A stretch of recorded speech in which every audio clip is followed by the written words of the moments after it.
questions and answers. Welcome to our May 5th live car shopping strategies. My name is Deshone. I'm known as Deshone the Auto Advisor.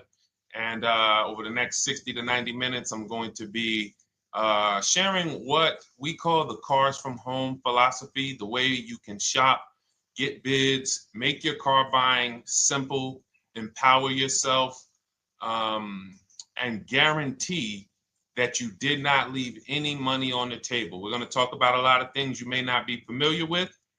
We're going to talk about things you have not heard before. We're going to tear back some mindsets that the car business has programmed in us for their profit. And we're going to tear down those mindsets because they're costing us thousands and they're making the greediest dealers in this country thousands of dollars.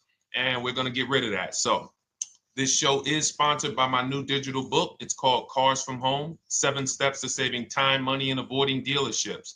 So I wrote that book to give you everything I know, everything I learned at Mercedes-Benz, at General Motors, running my own brokerage, and the hundreds of people, thousands now, that we've helped since 2021 to empower themselves in their car purchases. So part of my welcome offer to you is it's normally $97. You can get it for $24. That's my welcome offer for 30 minutes, anytime during the broadcast. As we go, you can get yours in my TikTok bio, in my Instagram bio, the YouTube comments, and the Facebook comments. It's a 75% off discount as part of my welcome offer for those of you who take action. And you'll have everything we teach here for the rest of your life.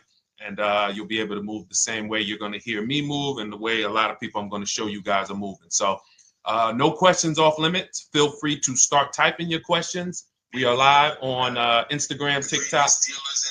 Hang on. I got Instagram up here. My man Dolan is moderating, so we're going to try to pull in every single one of your questions. Again, this is our May 5th live. We are live. It is Monday, so let's get to the questions. Okay, we got some coming in already on TikTok, Dolan. I see it is what it is. I'm just going to pull that one. I need to do one on shady mechanic shops. You should. If that's your area of expertise, the public needs to know from someone who's an insider what is going on in mechanic shops. I'm sure they get a lot of value. If you guys want, it is what it is to launch a channel teaching people how to avoid shady mechanic sites, type ones in the chat so he can know that he should go ahead and do that. Or she. I can't see if you're a man or woman. But let's get some questions going. Yasoy Tommy, I see you on TikTok. Interested in leasing, but I know I will go over the mileage. I drive a lot. Well, here's what you do. Give you an example. I'm leasing right now. I've never needed more than a 15,000 mile per year lease. So all of my leases have been 12,000 miles. I've never needed more than a 15,000 mile per year lease. Now, sometimes, that was because my family worked a little further from where we lived. We got a 15,000 mile per year lease, but most of the time I'm getting 12 because that's what I need. That's what I use. Now I'm paying $499 a month for this $55,000 Infinity truck. I got a 1% lease on it. I got my bids, the way we teach at Cars from Home. We're big on multiple offers. That's the only way you're going to save the big money and guarantee you got all the money is to get multiple bids. We teach you how to do that. You can do it by phone too. If you want to try to do it by phone, God bless you. We do it through email. We do it through emails and templates, and that's what we do. But I'm paying $499 a month for 12,000 miles. Now, let's just say I needed 15,000 miles. I would have bumped that lease up, and instead of $499, I'd be paying probably $30 more. So call it $530. Now, let's say I'm a high mileage driver at 20,000 miles. That instead of $530, I would probably be paying $620. And there I got my 20,000 miles per year. So the key is, and this is what you'll hear, people will blame the leases for not understanding that they choose the mileage. The mileage is not selected for you unless you go into a dealer and say, hey, work me up a lease. And then they're going to choose the mileage, probably give you 10,000 miles per year, and then try to close you on that. But that's not the way we shop. We're going to shop and we're going to adjust our miles based on what we need. So if I needed 20,000 miles per year, I would probably be paying $620 instead of $499. If I needed 25,000 miles per year, I would probably be paying $680. So I'm just paying, we get what we need and we enjoy our leases. because when we buy these cars and we drive ridiculous miles, we depreciate our cars, we destroy the value, and then we still have a loan on it in a lot of cases for a vehicle that we have destroyed the value in because we put 60,000 miles on it in 3 years. So our loan is moving very slow, but our vehicle's value is dropping through the ground very fast, which is typically how we end up with $15,000, $20,000, $25,000 in negative equity. I used to see it all the time in dealerships, especially when I was in when Uber took off. When Uber took off, year later, 2 years later, 3 years later, we had tons of people coming in with Hondas, coming in with various cars that had 200,000 miles on them, but they still had 3 and 4 year loans left. And, that's just a recipe for disaster. That's a recipe for disaster. So you should not be leasing, though, if you keep your cars 8 years. Some of you familiar with the 8-year rule, you understand. Everyone should not be leasing. I want to make that clear. Some people say, Deshone, you believe everyone should be leasing? No, I don't. If you are not keeping your cars 8 years, then you should be shopping for below market leases. Don't forget those 2 words, below market leases. Because if you're paying what everyone else is paying for their leases, it's not going to make sense. Some of these strategies are not going to make sense. You need to be getting below market leases. And the way we do that is to comparison shop, get multiple offers from dealers, have them compete for our business, and then we get these leases that no one else can get. Great question. So what if I go over 20,000 miles? What do you recommend doing? You choose your mileage wisely. In my book, I have a section called Choosing Your Mileage Wisely. The whole key with leasing is to scope out the mileage you're going to use, and that's what you shop for. If you know you're going to do 25,000 miles that year, you would do 25,000 miles on your lease. But you don't shop this way. We always shop with 12. A problem with leasing is once again, you go into the dealership, you say, work me up a lease. They're going to work you up what they want. They're going to say, hey, put 5,000 down. Who's had that happen? You go and you look for a lease and they tell you how much money you need to put down. Type me if you've had that happen. And again, welcome to everybody. This is our May 5th live. It's Monday, May 5th. Whether you're watching this today or you're watching this later today, because we will be rerunning this for those who couldn't make the show. Tell your friend they can catch it on our channels. But this is our live show. We're live every single Monday through Thursday at 12 noon. So you'll see people who will go and get blessed transition. You've had this happen. This is what you go in. They work you up a lease. Here, you need 3,000 down. Yeah, you need 3,000 plus your taxes and fees. What do you want to do? So that's them customizing our leases. We never want to do this. We want to customize our lease and run it like this, a template. All your leases you get with, ready? 12,000 miles per year. First month's payment only due at signing. That's it. 12,000 miles per year. First month's payment only due at signing. That is how you shop all of your lease offers, because this allows you to now use the 1% rule, which I didn't create. A lot of lease savvy people know about the 1% rule, where your MSRP, I'm going to just show an example of an MSRP, the price on the window sticker. Every lease is going to be brand new, guys, or either close to it.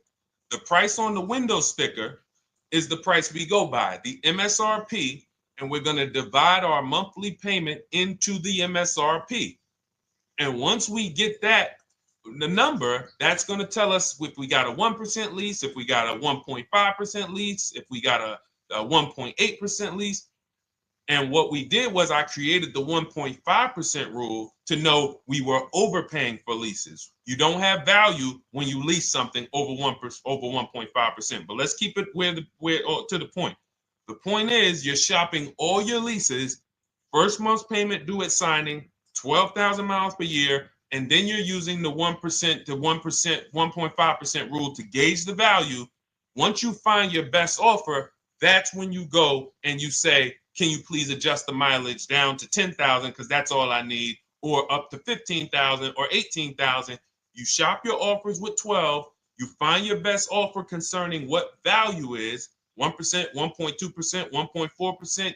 You lock that up, and then you tell them, show me what the payment will be with 20,000 miles per year or 15,000 miles per year. That's going to keep you from walking into these 80% dealers which are never going to give you a below market deal, when they drop their prices, they're never going to drop low enough to beat their competition. That's why their name of the game is them keeping you from checking their competition. And then you avoid these people, you find those deals, and then you adjust the mileage with that dealer. But choosing your mileage is very important with a lease. And that's why you should take 5 minutes, 10 minutes, tally up your lifestyle over the next 3 years, and you choose your mileage that you need. Great question. Let's go, Dolan. I'm getting married today. Congratulations to Ash on Facebook, everybody. Ash is getting married today. Congratulations. May God bless you with a healthy, lifelong marriage. Hallelujah. All right. Angel on YouTube says, can I lease for 36 months, then purchase to have a lower payment instead of buying at a higher payment? Now, what he's asking or she's asking is, I want this new car, but if I buy the new car, then I'm going to have to pay for the new car, in which case it's too unaffordable. So can I lease it first and then buy the difference at the end? Yes, you can. Let's talk about why that's not that financially wise. There are signals, guys, that tell us we are looking at vehicles that are too expensive for us. Signals. Would anyone on here take a 50-year mortgage? Anybody? Anybody? We got some smart people on here. Anybody volunteering for the 50-year mortgage, ladies and gentlemen? Anybody? Come on, somebody.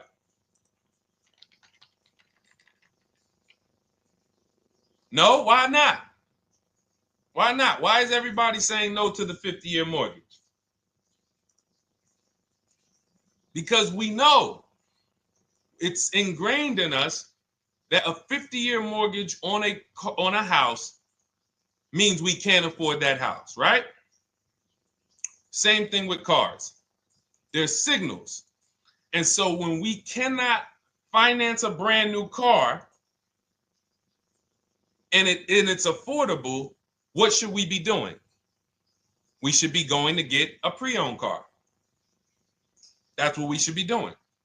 So some of you have the luxury where you could afford both a new version of the car you want, and you can afford a pre-owned version, of course. So you might say, Deshone, I could afford both. I want this car, but I could afford, which one should I get, new or pre-owned? Thank you to the new gifter, Jeffrey Jones. Welcome. The Black King. Thank you so much. Gifter badges. Appreciate everyone who supports this broadcast. Thank you so much. You helped me to keep this information going. So what you're saying is, I could afford both. Which one should I get? In that case, it's a matter of your values. Do you want a brand new car? You want to treat yourself? You only get it every 10 years. So it's like, hey, I only get a new car every 10 years. I'm going to treat myself to a brand new one. Curtis Thomas, thank you for sharing. Or you might say, you know what? I want to go to value play. Even though I could afford a new one, I want to knock 20, 30, 40% off the price, and I want to get me a pre-owned version. So that's the people who could afford both. Some of you, you're like Angel, who like, I want this car, but I can't afford it new. In which case you go pre-owned, because you don't want to lease a car 3 years, even if you get a below market lease deal, great lease payment, turn around and buy the difference, because you're typically going to need a 5 or 6 year loan for the difference. Once you get that 5 or 6 year loan, you add that to your 3 years that you leased the car, and you got 8 to 9 years of payments on the exact same car. 8 to 9 years of payments on the same car. This does not make financial sense to pay that long on a car. This is, you can't reach the reward stage where the car is paid off and you're putting money to the side for maintenance and repairs. You know, you got a paid off car, because the goal with purchasing is to get to that long-term ownership where the car is paid off. I don't owe anything on it. You know, I got a couple $100 I put to the side for maintenance and upkeep, but that's all. That car is paid off. I can keep that thing for 15 years. I can pass it down to my son, my daughter. We got an extra car in the family. That is the value of purchasing. So if you have a payment for 8 years on a car, you don't get to that stage. So that's why before I would ever recommend someone lease and then purchase the balance, I would recommend someone purchase a quality pre-owned car and get it at a below market price. Okay, does that make sense? Okay, everything that we're talking about, guys, is in my new digital book. It's called Cars from Home, 7 Steps to Saving Time, Money, and Avoiding Dealerships. Has everything we teach, because the name of the game is learning how to structure your deals. When should I lease? When should I purchase? And then once you have your structure, getting bids on everything to make sure you don't leave any money on the table.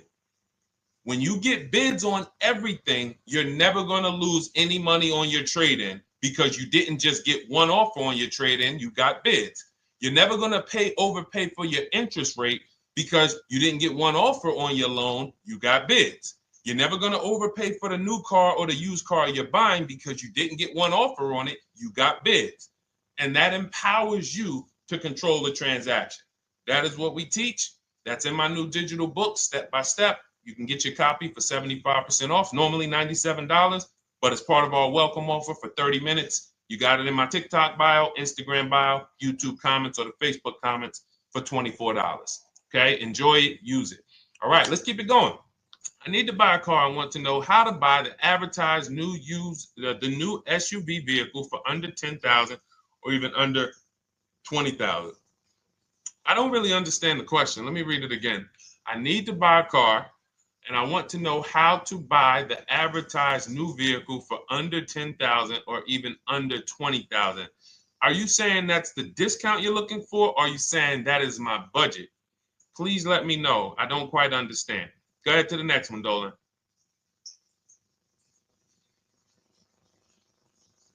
All right. If the Carfax report only has service maintenance, is it okay to purchase? Okay, so all right, this is a great question, guys. This is about used cars. Who's going to be shopping for a used car in the next year? Type the letter U. Type the letter U if you're going to be shopping for a used car in the next year. And for those who just joined, this is our Monday, May 5th, live car shopping strategies. So we are live every Monday through Thursday at 12. And for those of you who are watching the rebroadcast later in the day, you can, you'll get your questions answered. Somebody might ask a similar question, or you can join us Monday through Thursday at 12 live. Yes, so we got a lot of people who are going to be shopping for a used car. We got Buffy on Instagram, Fran Bar. Who else? A lot of people not buying? Okay. Instagram, the only people buying used cars? Okay, well, let's talk to you guys. Listen, so here's when you're looking at a used car, what you're focused on is first the service record. First the title history. What is the title history? That means, is it a salvage car? Is it a frame damage car? Is it a now, well, let's start first. Where do we find these cars? Let's start there. We're not going to lots. We're not stumbling onto people's lots. That's what they want. We do not want to go through our neighborhoods looking for used cars. Anybody who does not have a used car on a website, they're trying to take advantage of you, because that is unadvertised, that they don't want to be where the competition is. That is not the way we're going to move. And for years, it was like that. You drive past a dealership on the weekend, you see hey, oh, look, they got this nice yellow car, a nice big red car outside, and you just pull right in. That's 2005 stuff.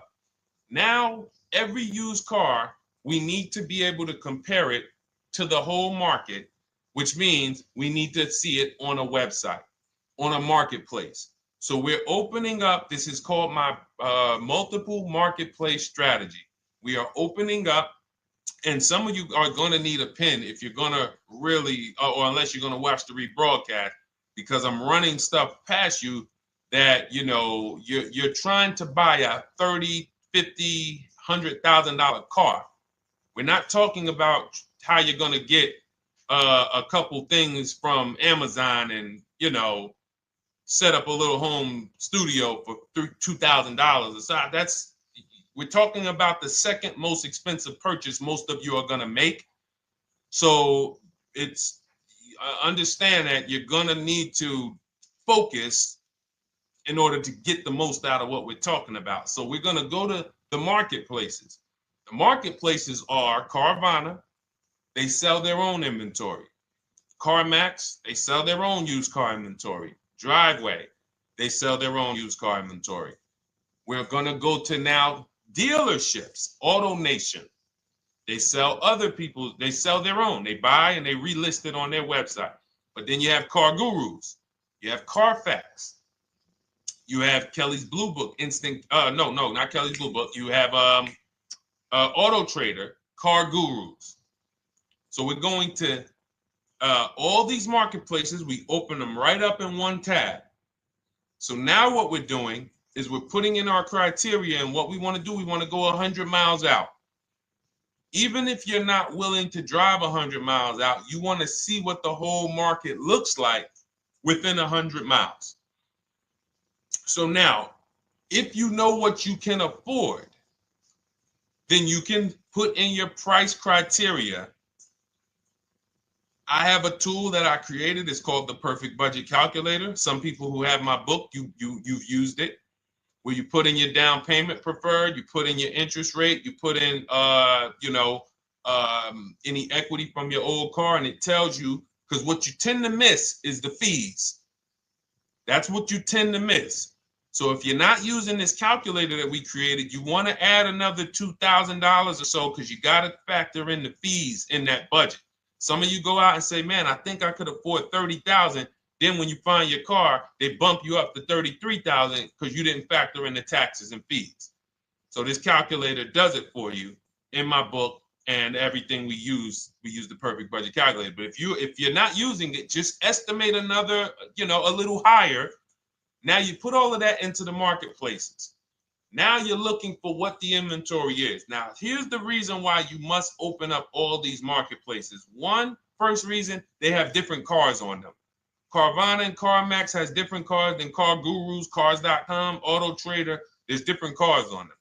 Another reason we need to open it up is because sometimes you'll see one car here on Car Gurus for $31,000, and then you'll see that on Auto Trader they marked it down $2,000. It's $29,000. And you're like, wait, why the heck is it lower? This is the same car.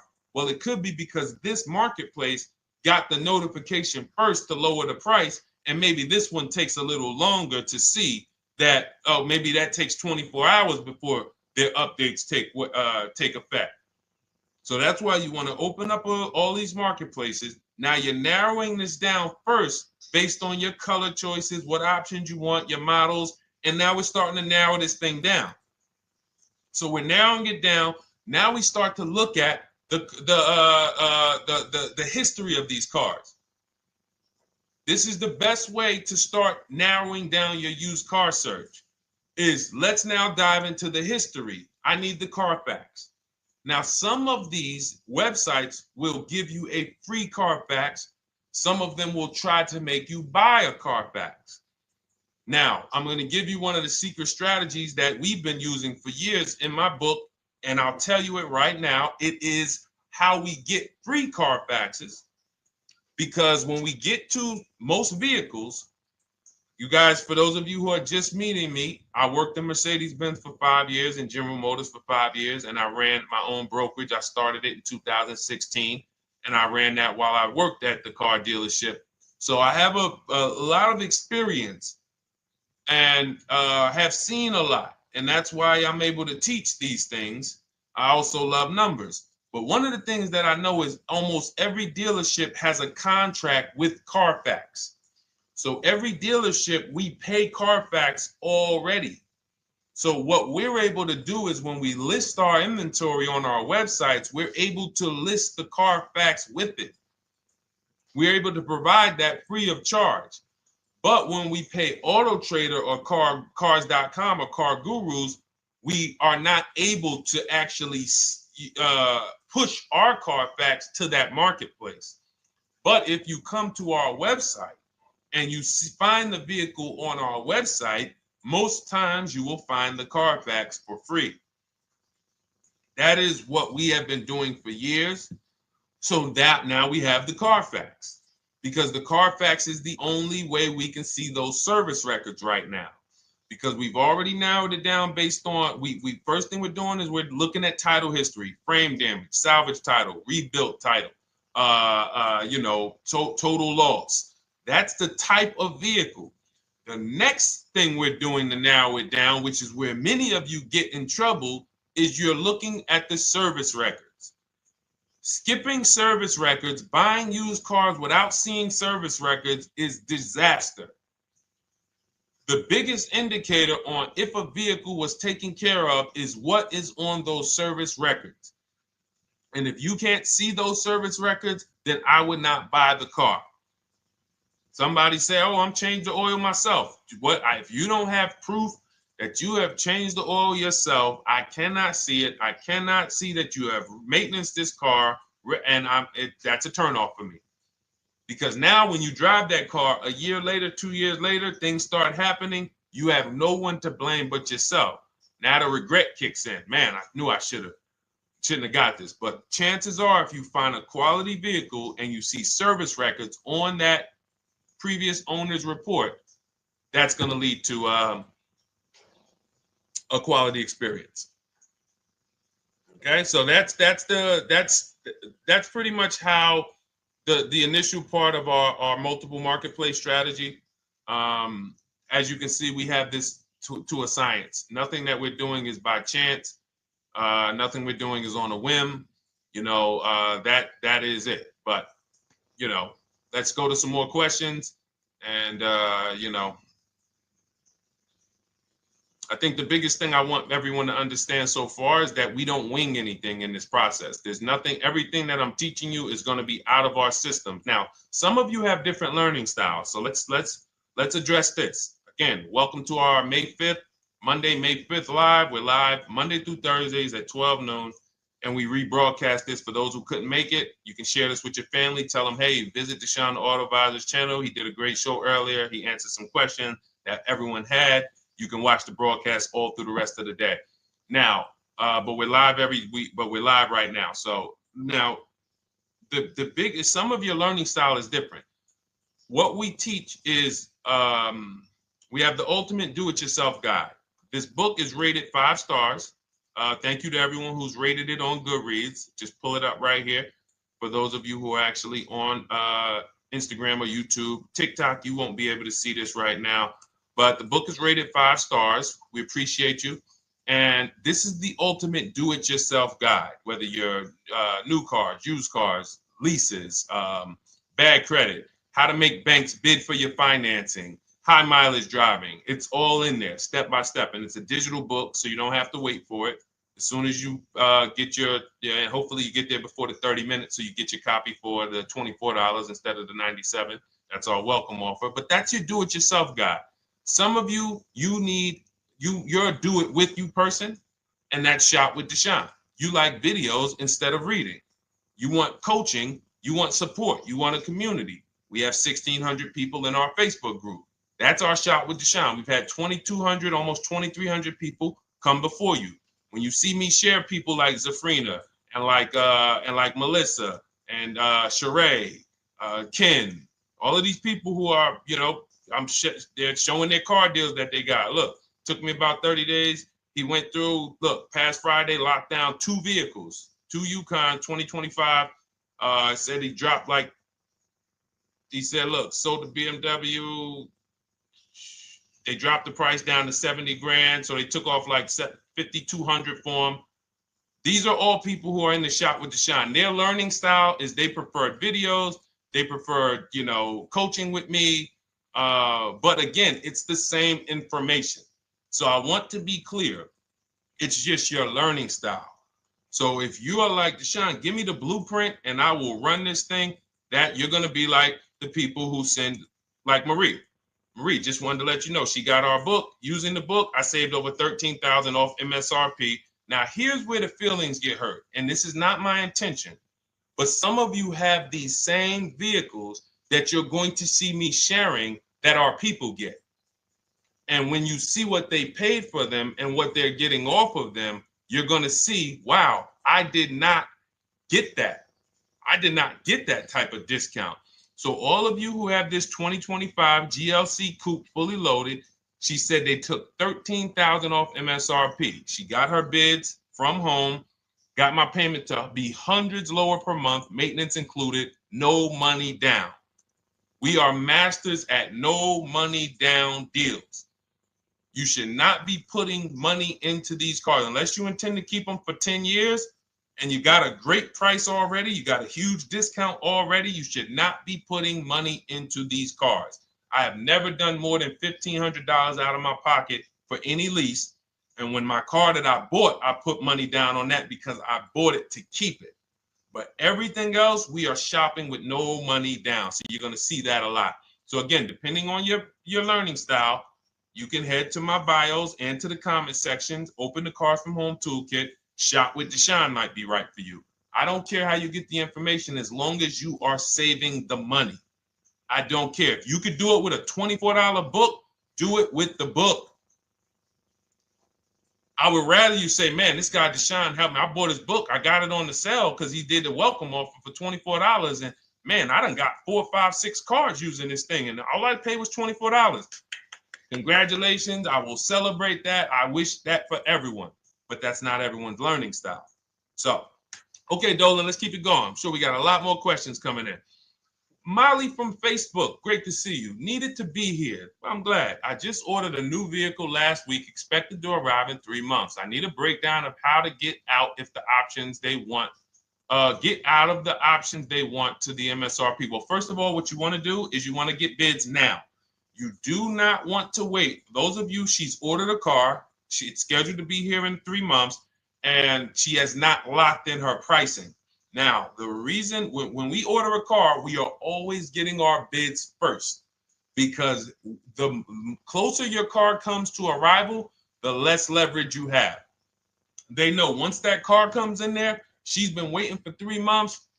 She is not going to want to walk away from this car. She is not going to want to do this all over again. And they're going to probably take a shot and say, or if you look for a discount at that point, you probably are going to be like, no, I'm sorry, we can't give it to you. So what we're going to do is we have to now send that request out. Now, there's 2 ways for you guys to do this, whether you're leasing or purchasing new cars. 2 ways for you to do this. You can do it your way, which is calling around.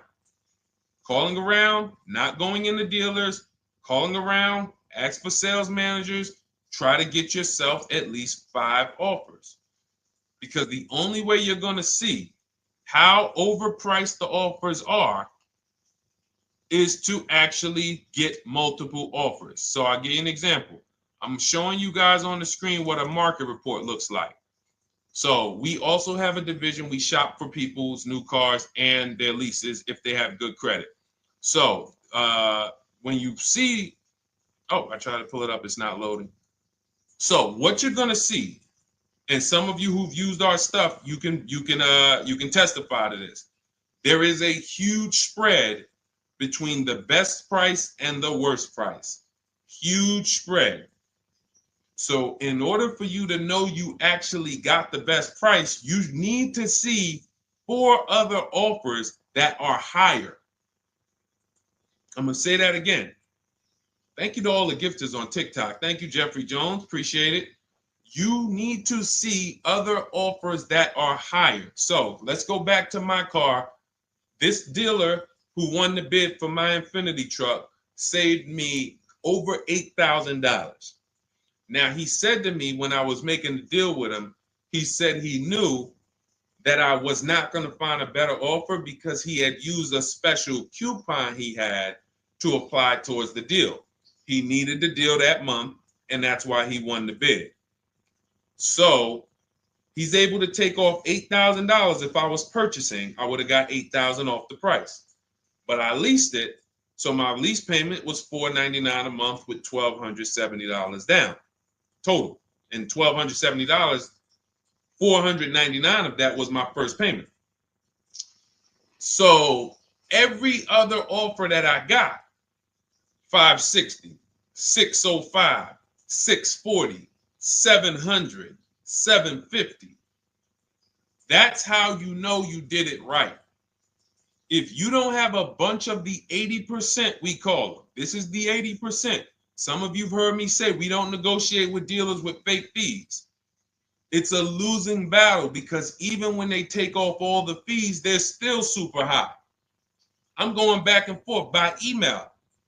So if you're using what we teach, you're taking minutes out of your day. You're going back and forth with email. We close deals in 60 to 90 minutes. I'm not inviting anyone to car college.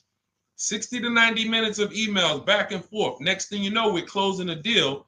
But you're going to see, even after back and forth and telling the dealers through email, you can do it by phone. Hey, I'm shopping other dealers. Please make me your best offer. I have all the templates written. So when you're using our stuff, you don't even have to wonder what you're going to say. You just copy and paste our template.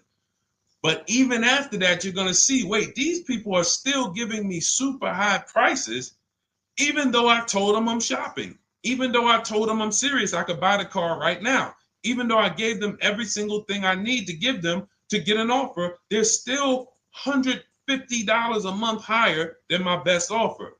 That's going to prove to you that they are the 80%. They are not coming down.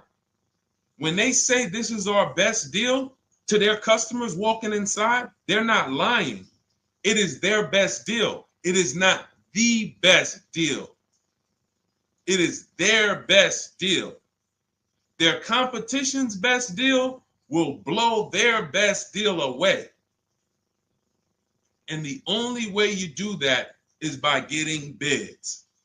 So that's what you need to do, Molly. Take exactly what you're looking for. If you want to call around, call some sales managers and say, hey, listen, this is what I'm looking for. I put in an order, but I'm not dead set on the price yet. Haven't really gotten, I want someone to lock in a price for me. And hopefully you're purchasing, because if you're leasing, it's tough, because once that lease comes in, you do not know what the lease program is going to be.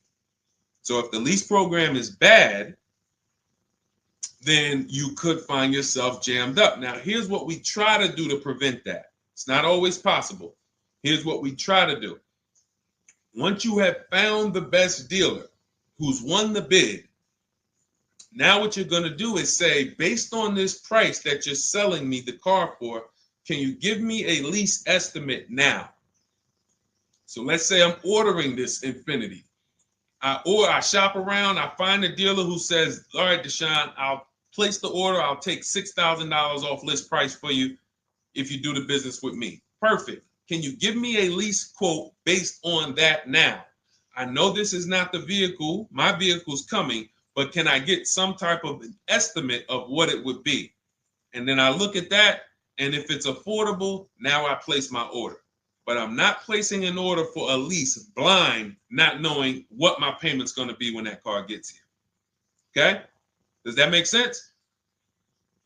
I know I may be typing, this is heavy. That's why I told you guys, when you're here with us in car buying, below market car buying strategies, this is like short 60 to 90 minute master classes. This is not lives where I'm showing you how to make macaroni and cheese and turkey and like, okay, yeah, you got your music playing in the background. Hey, listen, all right, what I need? Oh, hand me the Sazon. No, you could do multiple things. This is heavy finance talk for 60 to 90 minutes, and it will change your life. And I just saw my girl, Lisa. Lisa, good to see you. Lisa's been, she's been learning from us and rocking with Cars from Home. Let me see. I'm glad you clarified, even if no money down on the lease, you still really have to give them the first month's amount. Yes, I don't know what I'm going to do yet, buy or lease. No matter, I'm learning lots and sharing with my peeps. Thank you, Lisa. Thank you. Now, technically, you don't have to give them the first month's payment either. What I do is our templates all involve shopping, first month payment due at signing. But if I wanted to, so let's say, for example, on this $499 a month lease I got on the Infiniti, and I'll actually will add this because I'm glad you said that. The lease that's your first month's payment, so it's not considered money down. It's considered your first month's payment because you're leasing, you're paying 36 months or 39 months. We don't do 4-year leases. We don't even do 3.5-year leases in most cases. We're not doing it. It's 36 months, 39 months. And if they have a really, really good program for 2 years, they will tell us about it. But we shop for 36 months. But you can tell that if I wanted to tell them, you know what, I want to do a straight sign and drive. I don't even want to give you the $499 for the first payment, which means you're asking them to pay the first payment, then it would have just been $500 going back into the cap cost, which would raise the payment probably with interest and taxes, maybe 15, 17 bucks, something like that. So if I truly wanted to bring nothing to the table, I can just have them to, cap the first month's payment. You can do that. You can do that. So you can ask any questions. I know you're in our Facebook group, and so you let us know. But the 8-year rule is your basis for leasing versus buying. The 8-year rule, when you guys open up my book, you'll hear me talk about this. I'm going to make a whole lot more videos about the 8-year rule because it is the parameters for how to know whether to lease or buy. It takes into account how drastic cars depreciate. They lose value like crazy. All the losses are in the first 5 to 7 years, and you don't win until you've kept the car at least 8 years, compared to someone who's getting a below market lease. So let's take an example. You look at somebody like, Brian. Brian got my book. Just finalized my first ever lease using your system. 2025 HRV Sport all-wheel drive, $30,000, $505 MSRP. So this is a $31,000 vehicle almost, and he got it for $395 a month, which is a 1.2% lease, no money down.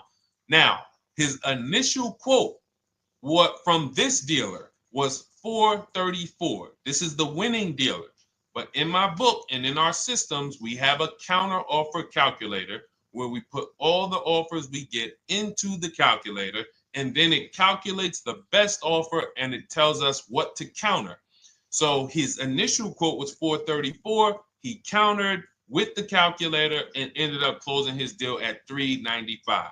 So these are the people that, for all of you who you're like, wow, are there any cars out there with a $300 payment anymore?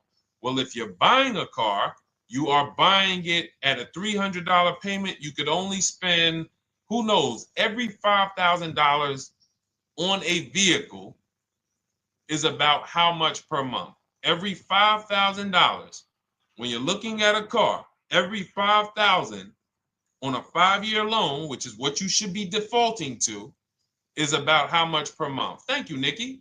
Nikki got a #1 gifter badge. And I don't really know what all of that stuff means, but I definitely appreciate it. The Black King, thank you so much. I just know it means you guys support the show. So I appreciate it. So who knows? Every Nucci Graham is and I wanna Nucci Graham will address you next, because as soon as you get your book, on the thank you page it says, "Thank you for your purchase. Click below to open your book." So we'll address that shortly. But okay, thank you, Lisa. Yes, every $5,000, and Nikki, $100. So this keeps you in the safe zone. When you are looking for how much loan I'm going to take, you are looking and saying, every $5,000 is going to cost me roughly $100 per month. So if I want to spend $400, then my loan needs to be about $20,000, which means I'm looking at this car. If I'm going to buy it for $23,000 plus fees, and I want to be at $400, I'm going to have to come up with some more money down, because I need to get my payment here. I need a $20,000 loan. I'm not going to go in looking at a $20,000 car and thinking, man, can they get me to $250 a month on this? No money down, because the math doesn't make sense. Because the only way they can get you to that is to put you in a 7 or 8 or 9 year loan, which is a horrible deal. And they've done it to a lot of people, because you go in and you just say, get me to this monthly payment. And they're like, well, you didn't say how long. You come in later, hey, man, my loan is, I remember, man, a guy called me, and this is, unfortunately, people are not trained to look at how long their loan is. Early in my career, I think I was still with General Motors, and a guy came in and he had some vehicle, And he was like, you know, D, could you look at this, man, and tell me, because I don't, you know, I'm trying to get out this thing, man. They telling me I can't get out of it now. That's a recipe. You bury yourself when you make these types of moves. They're saying I can't get out. I looked at his contract. It was a 96-month loan. 96-month loan. So he's in a 96-month loan at a high payment. He's going nowhere. And what it came from is him going in and saying, hey, get me to this payment. My payment's affordable, but how long is the payment? That determines what you're paying for the car. So when we say, yo, are there $300 payments out there? I'm showing you. Leasing, there's cars you can drive 30,000 miles, $30,000 cars, beautiful vehicles, payments in the threes when you're shopping and getting bids, and you're finding vehicles with great lease deals. At the same time, on a pre-owned car, that's only going to get you under 20 grand, between 15 and 20 grand. So it's about getting the most for your money. And getting the most for your money, you must take into account the 8-year rule. If I'm not keeping a car 8 years, I should be shopping for a below market lease. I'm not tying up any of my money in this car because I'm not keeping it long enough to have all of that money benefit me. Does that make sense? Type ones if that makes sense. Type dollar signs if that makes sense, because this is about money.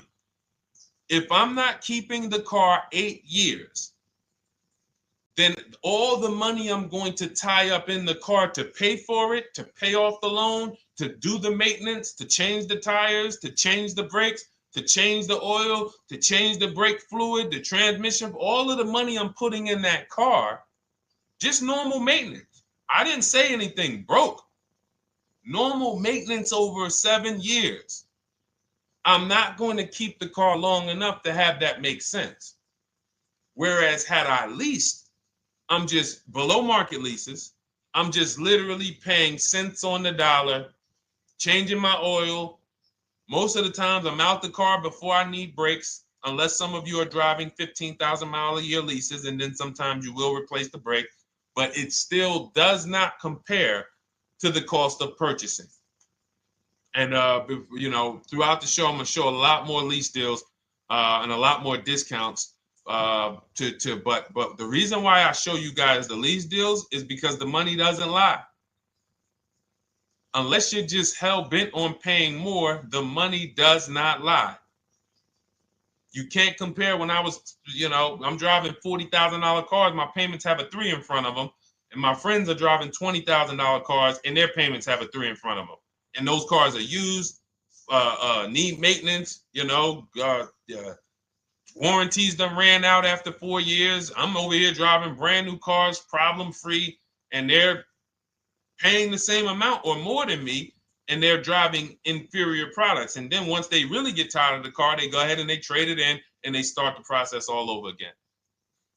So it's bad financial advice that the car business never trained on, and they just love for people to be ignorant. But we're not going to be ignorant here.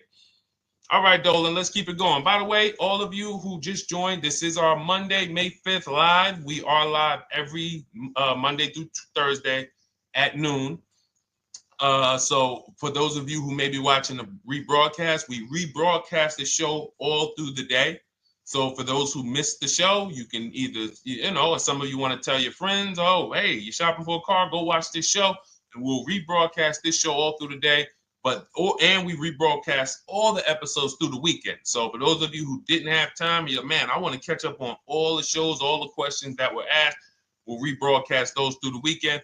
But we are live every Monday through Thursday between 12 and usually 1:30. You can have your friends and family tap in. You can bring your questions, and we try to get to as many as we can. All right, Dolan, let's keep it moving. Let's get to some more. What are the companies for loans? Well, there's a lot of them.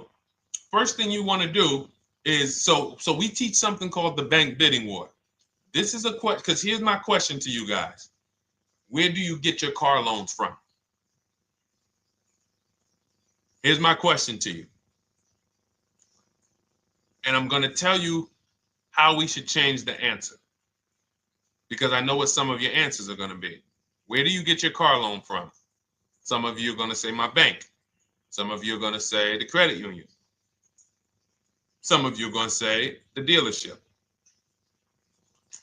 But all of those are not the answers we want to go with anymore. Here's the answer. You got it, Nikki. I love Nikki. Whoever gives me the best rate. That is going to be the answer moving forward. If you're using what we're teaching, that's your answer. Whoever gives me the best rate. What, in other words, whoever wins the bid. So what we're doing is we are not just going to our credit union and having them run our credit, give us a rate, and now we going out and we're shopping with a check in hand and we're shopping with our back against the wall because the bank says, well, hey, you know, your pre-approval expires May 17th, so you hurry up and find a car or you're going to have to come back and run your credit again. Now we're over here and our bank is putting our back against the wall. That's ridiculous. So what we do is we use what you should do is you should look at the average interest rate. If you have average credit, look at the average interest rate, and then you use that to budget. Again, I have a calculator that we invented. It's a proprietary calculator. You can't find it on Google. It's in my book. It's in our course, Shop with Deshone, in our checklist, our video checklist. This is stuff that, again, we don't, if you notice stuff that I teach, it's not anywhere. Deshone, why can't I find an 8-year rule on YouTube? It's because it's Cars from Home. We created it. I can't find the 1.5% rule. No one else teaches that because it's our intellectual property. We created it. I don't mind people saying it, but they need to understand we didn't find this stuff. We created the stuff. So calculators, we invented them. So this calculator you take this interest rate, but even if you want to use a standard payment estimator calculator, you can take just what I said. Remember, add a little bit more for the fees, because that's what you're not taking into account. The fees, the taxes, and that's where we get in trouble. My calculator, our perfect budget calculator, does that for you. So now you want to look at the average interest rate. Type in average rates for cars. Use that for your budget, just so you can know about how much car I can go and get. So between what I told you about the 5,000 being $100 a month, and that last part about, adding a little bit more and using the average interest rate, you should have a good gauge on a range of car to go and shop for. Now, once you now shop your market, whether you're shopping new or whether you're shopping pre-owned, once you find no one's touched your credit till now. No one has touched your credit with a hard pull, especially not. We do not, in order for this to work, like what Nikki is saying, where you're only giving your business to the bank or credit union that gives you the lowest APR. In order for this to work and for you to be able to shop freely, no pressure, you need to make sure you don't let anyone run your credit with a hard pull before you find your best deal on a car. Soft credit pulls, estimates of budgeting, the way I just said. Now, you go out, you find your car, whether it takes you a week or a month or 3 months. Bang, I found my car now. You lock the car up, put it under contract, you leave your deposit. You never, ever. How soon when you get a car does the dealership want you to take it? I like asking questions like this because we can prove how predictable most of the car business is. How soon after you purchase a car does the dealership want you to take it? Thank you, Janae. Immediately. Now, the reason for that is, there's various reasons. There's various reasons.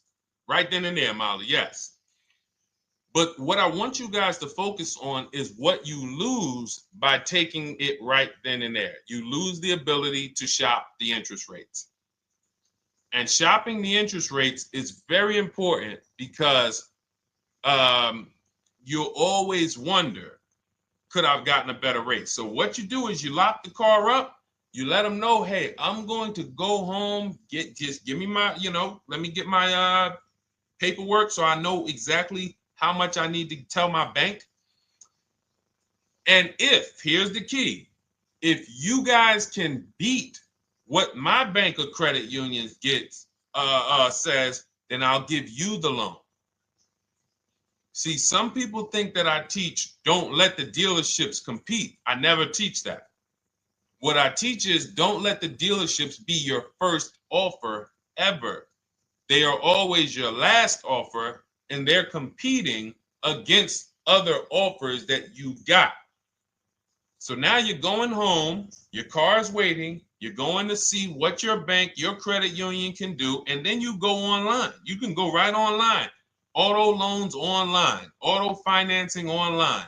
Let all of these banks and credit unions access your credit now with the hard pull, because there is an article that Experian did, and you can find it on almost any credit bureau, wrote an article on rate shopping. They allow you to have multiple lenders compete for your business within a small period of time. They say the window is 14 to 45 days. So if the window is 14 to 45 days, how quick do y'all think I want you to do it? If the window says, because that's a big window, as long as you shop within that window, at the end, those multiple inquiries will have the same weight on your score as one inquiry, because it looks as if you were shopping and you were doing your due diligence. Thank you, Greg, Sheila, with these gifter badges. I don't know. It's like a nice. I appreciate it, Glendale. Thank you. So with these, when these banks are competing, what you're trying to do is say, everyone here on my end, we call this the bank bidding war. This is round two. Round two is you are bringing your car home. I'm sorry, you are at home. You're going online. You're calling your bank. You're calling your credit union. If you have one, you're going online. This will take you literally one day, not even. This maybe take you an hour. Because if they say that the window to shop is between 14 and 45 days, I want you to do it in 24 hours. We want all the competition in 24 hours. Because that guarantees we are way within the window. They're going to look and see, wow, this person bought a car. They had multiple lenders competing in a small period of time. They're not out here just letting people run their credit over, every week. Some new banks running their credit. So now you call the dealership afterwards. You say, hey, the best offer I got was from such and such credit union or such and such bank. If you guys can beat it, I'll give you the business. You allow the dealer to now shop you to their banks. In which case, they're going to call you and say, hey, good news, we got you a better rate. Or, hey, good news, we couldn't beat the rate, but we can match it. In which case, they save you the time, they save you the paperwork. Or they're going to say, hey, listen, that's a great rate you got. We can't beat that. None of my banks can beat it. And in which case, we guarantee all around we got the best rate, which is the goal we're looking for. As Nikki said, I'm only giving my business to who gave me the best rate. That is the bank bidding war. So when you get your digital book, Cars from Home, you'll get that in writing. We also have it in our Shop with Deshone video checklist for those of you who are more do-it-with-me types. Again, we're all about your learning style. And some of you just like, Deshone, I see you. Can you shop for us? What are these? I'm seeing a lot of you guys shop for people, new cars, new cars, leases only. And you have to have good credit. Your FICO scores need to be over 670, all of them. But if you don't, again, same result. We've been helping people get these results since 2021. And again, I am all about speed. These are short videos. The book is boom, action steps, action, action, action, action. I'm not trying to teach you everything about cars. I'm trying to walk you through a path, a 7-step path to get to the result you want all the time. Okay, I'm not taking you to car college. You're not going into the car business. You just need to know how to get the best deal. And that's what it's about, step by step. Okay, but for those of you who are just coming on, this whole show is sponsored by my new digital book. It's called Cars from Home, 7 Steps to Saving Time, Money, and Avoiding Dealerships. It's a digital book.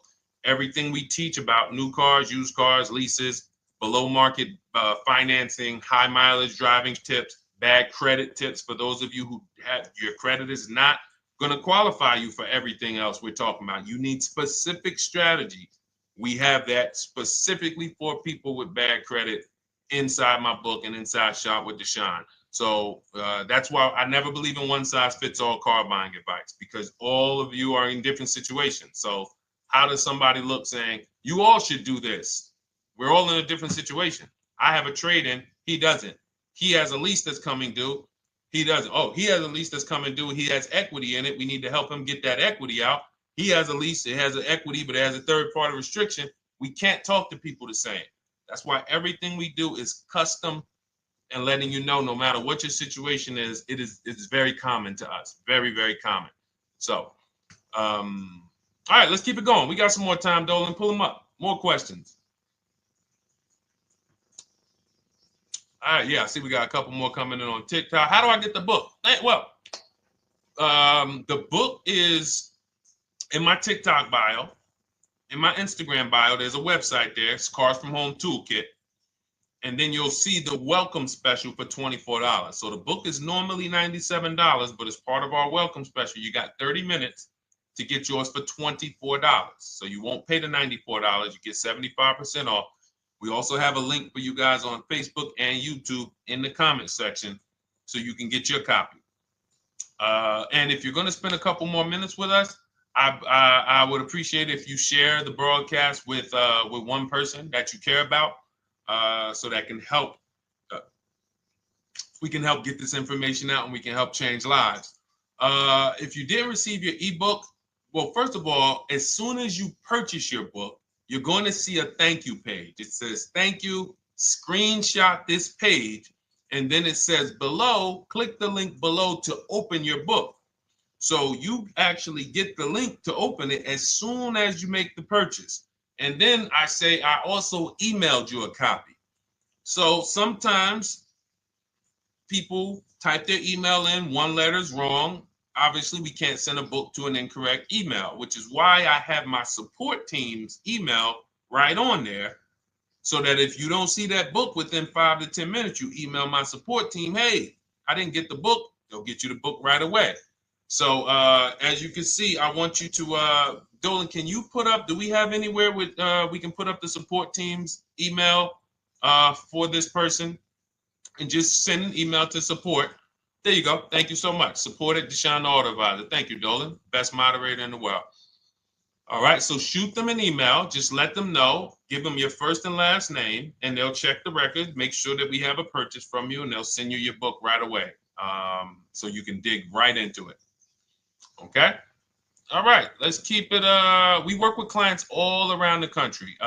What I'll start doing, I wanted to bring some on here today, but I can't load them up. The system is showing an error.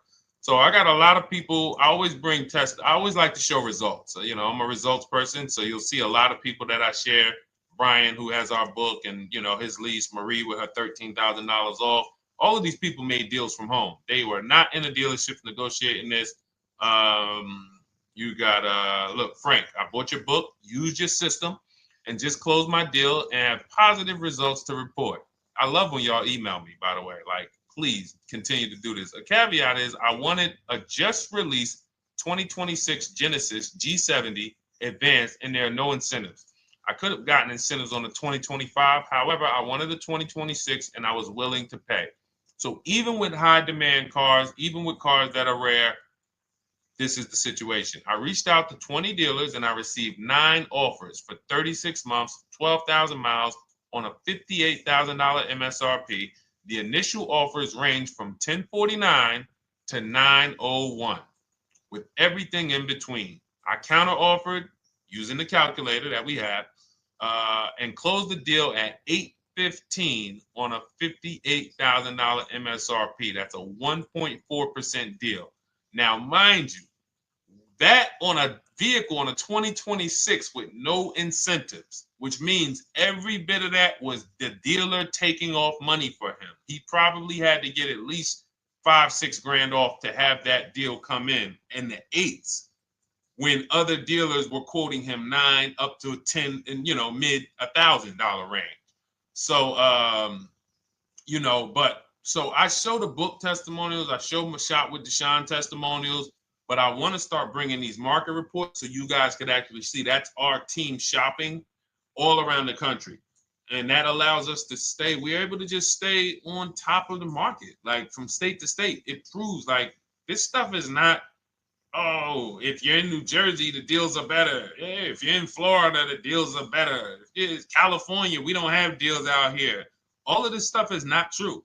And thank God we have people using the Cars from Home systems, be it by book or be it by our video checklist, or be it us shopping for people all around the country where we can tell you beyond a shadow of a doubt. I can show you market reports from Texas, from Oklahoma, from South Dakota. We did a deal for a Mazda, a South Dakota deal, Nebraska, California, Florida, Georgia. We're shopping for people all around the country. And there's great deals everywhere in the country when you know how to make dealers bid. Because you're always going to find that 20% dealer who just wants to beat their competition. They're the best in the region. And you got to go out to find them. You got to have a system to find them. Because most of the dealers are not them. Most of the dealers are the 80%. That's just the way it works. It's a numbers game. And the 80% are very expensive. And when you walk into the 80%, they'll go down. You're like, oh man, all right, can you take off? Can you get me down? Like, yeah, man, you're like $150 a month higher than where I could be, my max. And they go back and forth. They're like, man, I could take off $50 a month. Ah, man, that's the best you could do.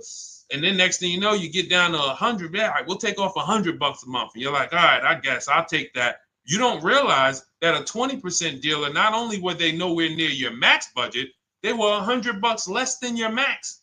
You're talking to the 80%. The 80%, when they come down, they're still here. The 20% are here. So you're over here with an 80% dealer walking into these dealers. 8 out of 10 dealers over here are 80% dealers. So y'all talking them down like this, and y'all thinking we winning. Oh, I talked them down to this. Meanwhile, the 20% dealers are here. 20% dealers will launch a bid.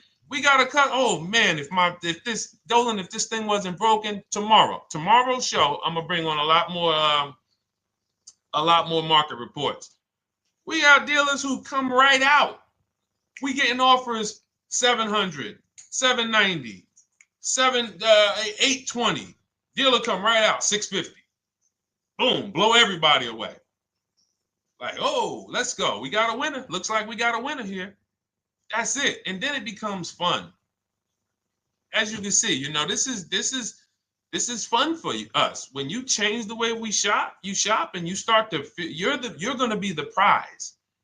You're going to be the prize. So anyway, let's keep it moving. For those of you who have gotten your book, I look forward to you using it, empowering yourself, having these same results. For those who didn't know about the book, it is a digital book. You can get your copy for 75% off for 30 minutes in my TikTok bio, my Instagram bio, the YouTube comments, and the Facebook comment. And for those of you who've been on and you still don't quite trust us, you want to get started with maybe some free advice, go grab our cheat sheets. We have our free cheat sheets in my Cars from Home toolkit, totally free. Test us. Look at the cheat sheets, look at the strategies, look at the emails I'm going to send, guiding. Like I don't play around. So if you want to just say, test out, let me hear some free advice, start with our cheat sheets. All right. Yes, I'd actually answered that when I read that comment, Dolan, on TikTok about do we work with clients in New Jersey and New York? Well, yes. When it comes to shopping done for you, if you open the Cars from Home toolkit and you're like, Deshone, I just want to relax at home. You guys go shop the market for me. If you have good credit, FICO scores over 670, and you have and you're shopping for a new car or a lease, you can book a call with us and we can see if we can help you. Book a 10-minute call. It's free. And we can see if we can help you. Is it best to lease a car if you're currently underwater? Ooh, if I was underwater right now, let's just say I have 15,000 negative equity. I made a bad deal during the pandemic. I'm upside down and I'm like, man, I got to get out of this car. But and first of all, I know I should be leasing because now we know the 8-year rule. The 8-year rule says if we're not buying our cars to keep them at least 8 years, we should be shopping for below market leases. We're going to pay a lot less money. Below market leases, not normal leases. Very important. So what I'm going to do is I'm going to actually right now look for an electric vehicle that I could lease because some electric vehicles right now, we're getting under 1%. We're getting 0.88% leases. We're getting 0.79% leases, because if you do your bidding, you're going to see. Now, again, if you want to call around for your multiple offers, you can do that. I'd rather you call around than to do what you've been doing. I'd rather you, with your new cars and your leases, call around before you walk. That's better than what you've been doing. But if you're like, Deshone, I don't want to talk. I don't want to wonder what I'm going to say. I just want to copy and paste. That's the Cars from Home way. Either way, you get your 5 offers, and you're going to see now, my best offer on this $40,000 electric car might be $320 a month.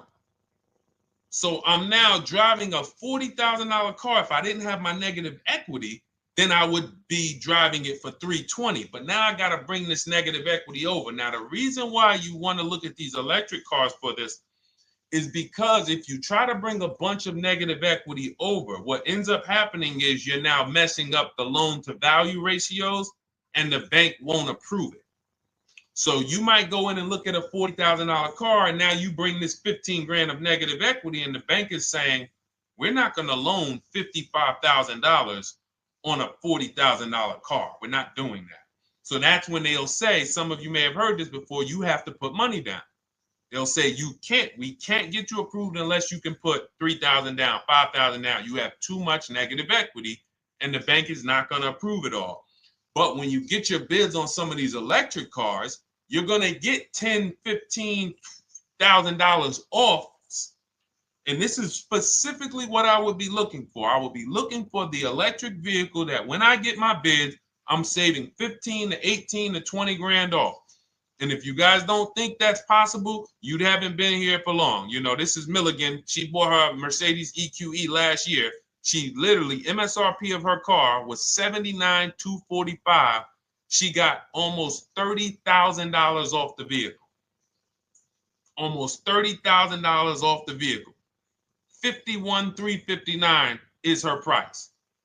$79,000 vehicle. She got it after rebates, after discounts, after everything. $51,359. So you take a vehicle that you can get a huge amount of money off, then you bring your negative equity over. So now that payment goes from $320. Yes, it might go up to $575 or $600 even. But I know I'm in a nice car now. I'm in a brand new car, and after 3 years, I'm done with that negative equity. So that's what I would be doing. And if God forbid the car gets totaled while you're driving, you're out of the negative equity in a lease. So if I rolled that negative equity, 15 grand over to this car, now I'm driving it. Boom. All right, I got this electric car. I'm out of the negative equity. I got a good value. I'm in a $40,000 car. My payment is affordable. Now I'm driving. Oh, shoot, car gets totaled. I'm out.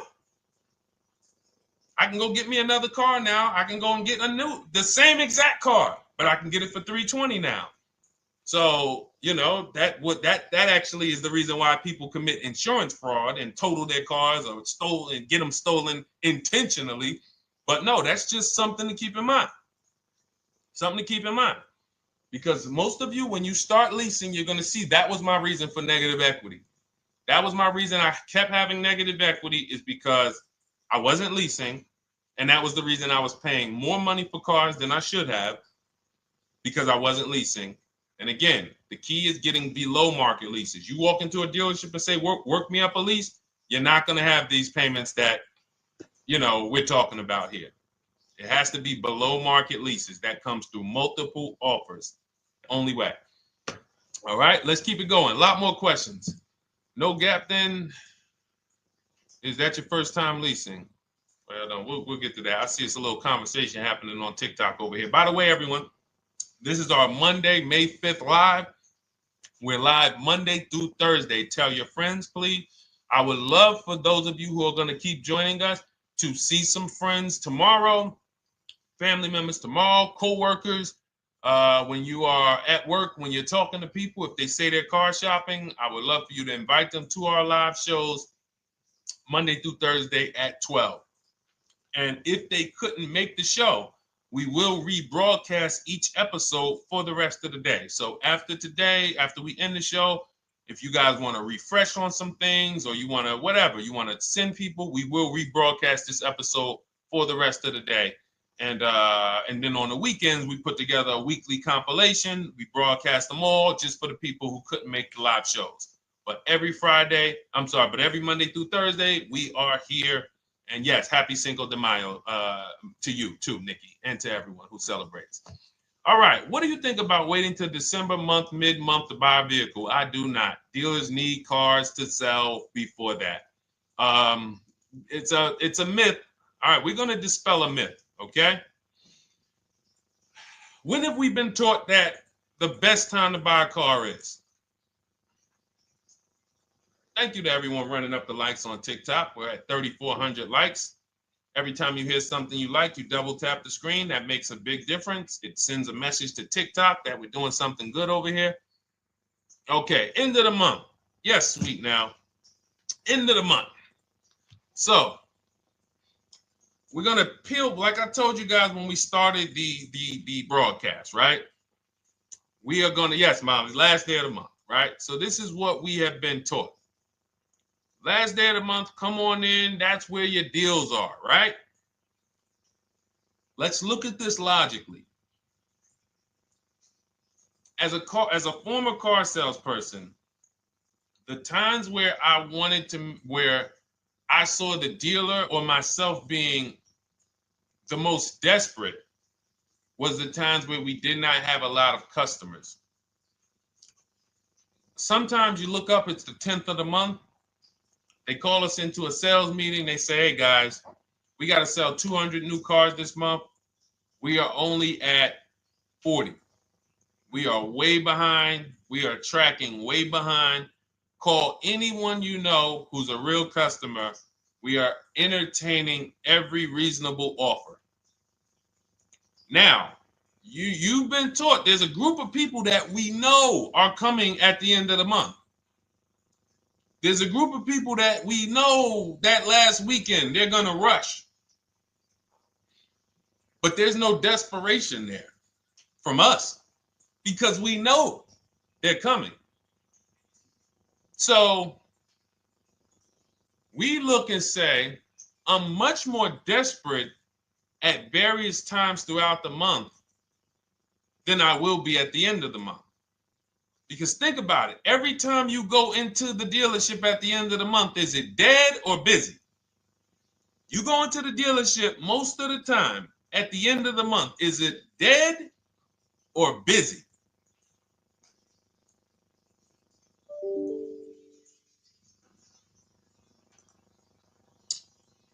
Thank you. It's a zoo.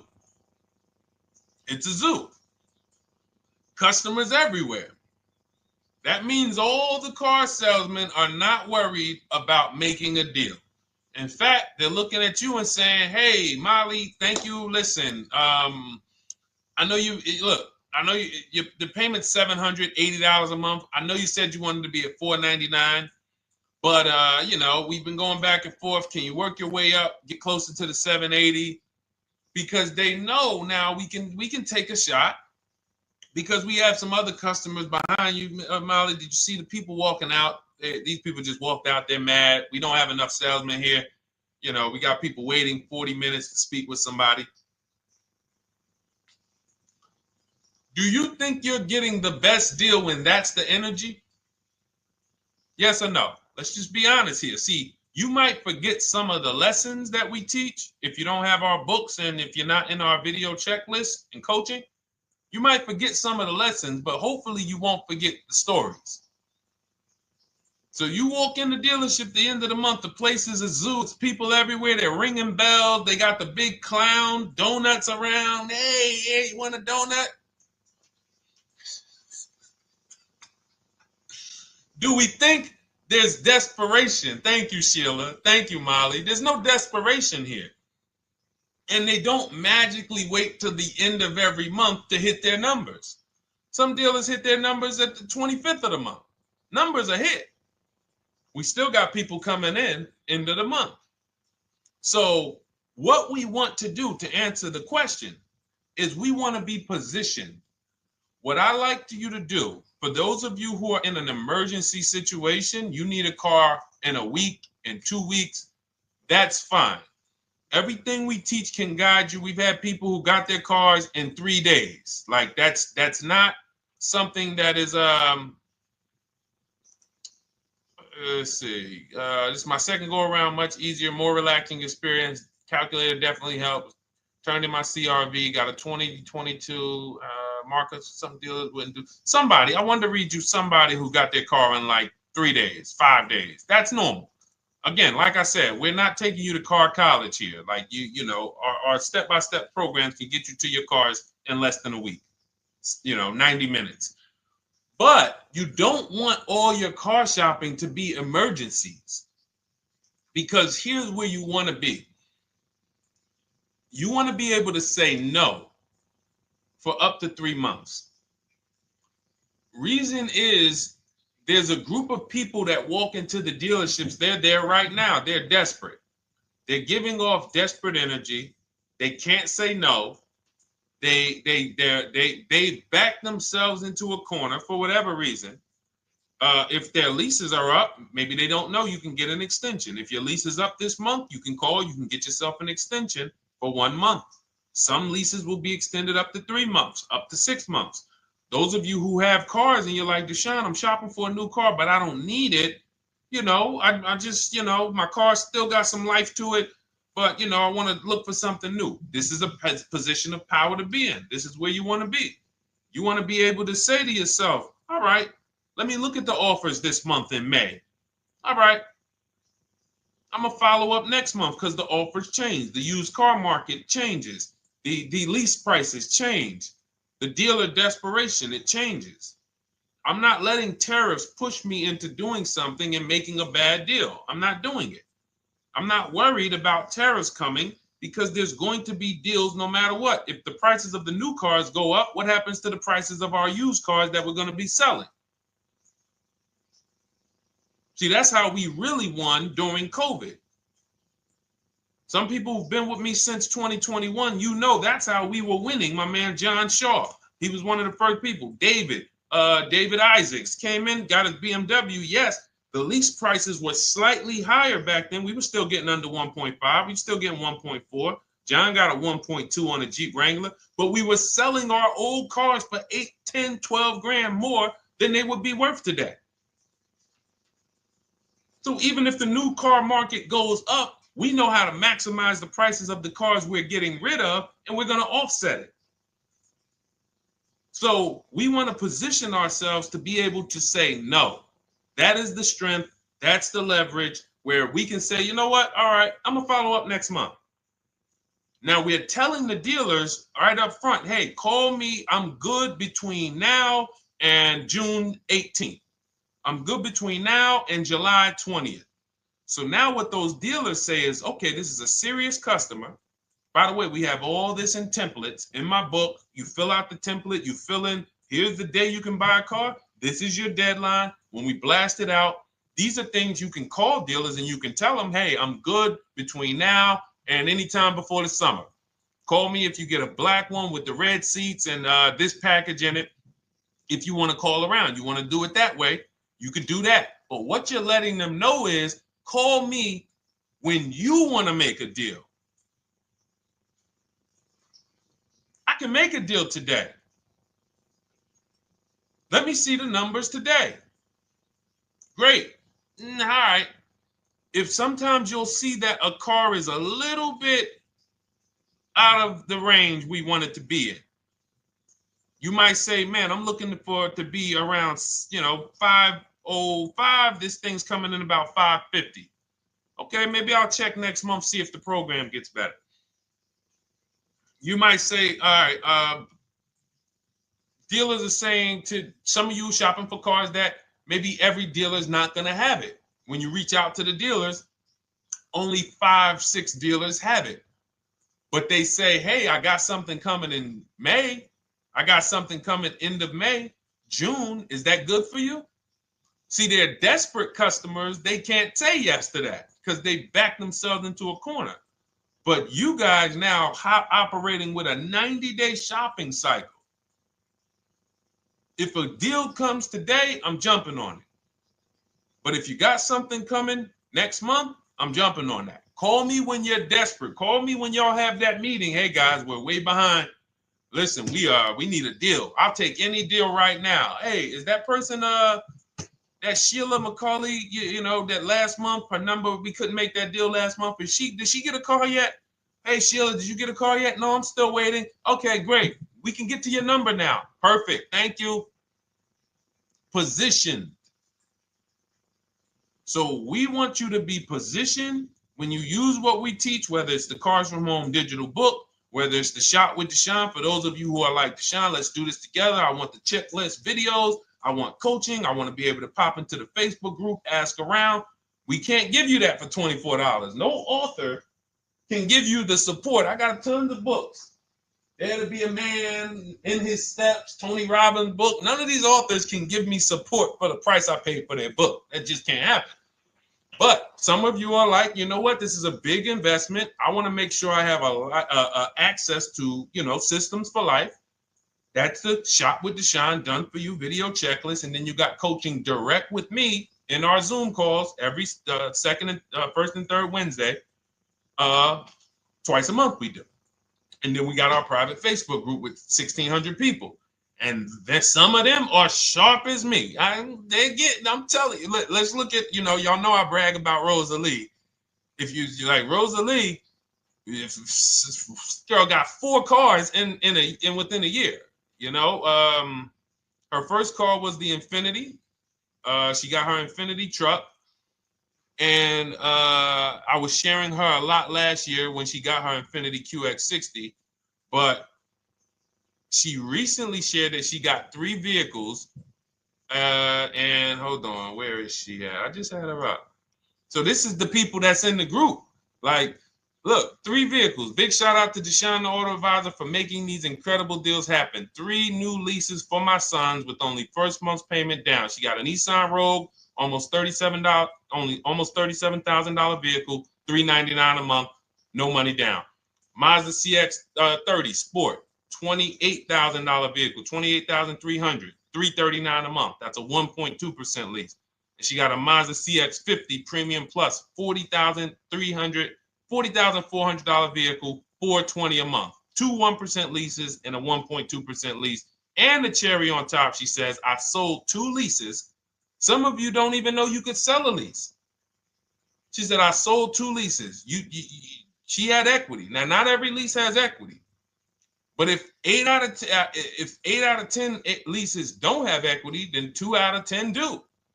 So if you've just been dropping your leases off at the dealership, hey, here's my old lease. Let me get the new one. Hey, here's my old lease. And you have not assessed the equity. Could there be equity in it? Imagine how much money you've left on the table. Imagine how much, wow, I didn't even know you could sell leases. She sold 2 leases, 2 2021 Elantras, walked away with $6,737 in equity. Deshone, I could not have done this without you. Your program is a game changer. So this is what we want. We want empowered car shoppers. We want people who are not intimidated. I don't care what this market does, whether I need a new car, used car, whether I got bad credit, whether I'm a high mileage driver, it does not matter. We have strategies to make sure you are going to win in this market or any market. Does not matter. Okay? So, for those of you who don't know, the whole show was sponsored by my new digital book. It's called Cars from Home, 7 Steps to Saving Time, Money, and Avoiding Dealerships. It's 5-star rated. Thank you to everyone who's rated it, reviewed it.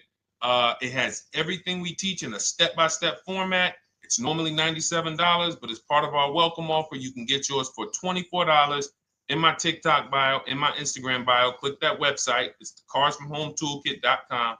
Or we have a link for you guys in the YouTube comments, in the Facebook comments, and you just click the $24 welcome offer, good for 30 minutes. And for those of you who have different learning styles, or if you just want some free advice, we have some links in there for you as well. Whether you are a do-it-yourself type, whether you are do-it-with-me type Deshone, or whether Deshone, I think I qualify for that done-for-you shopping, where I can relax at home and you guys go do that work.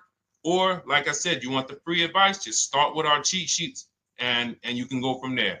Whatever is right for you, you get it done. We just want to move you from anxiety, from, oh, I don't know what to say, from watching people online who call dealers and negotiate. Hey, take off $5,000 so I can have a viral video. And now you're talking to an 80% dealer.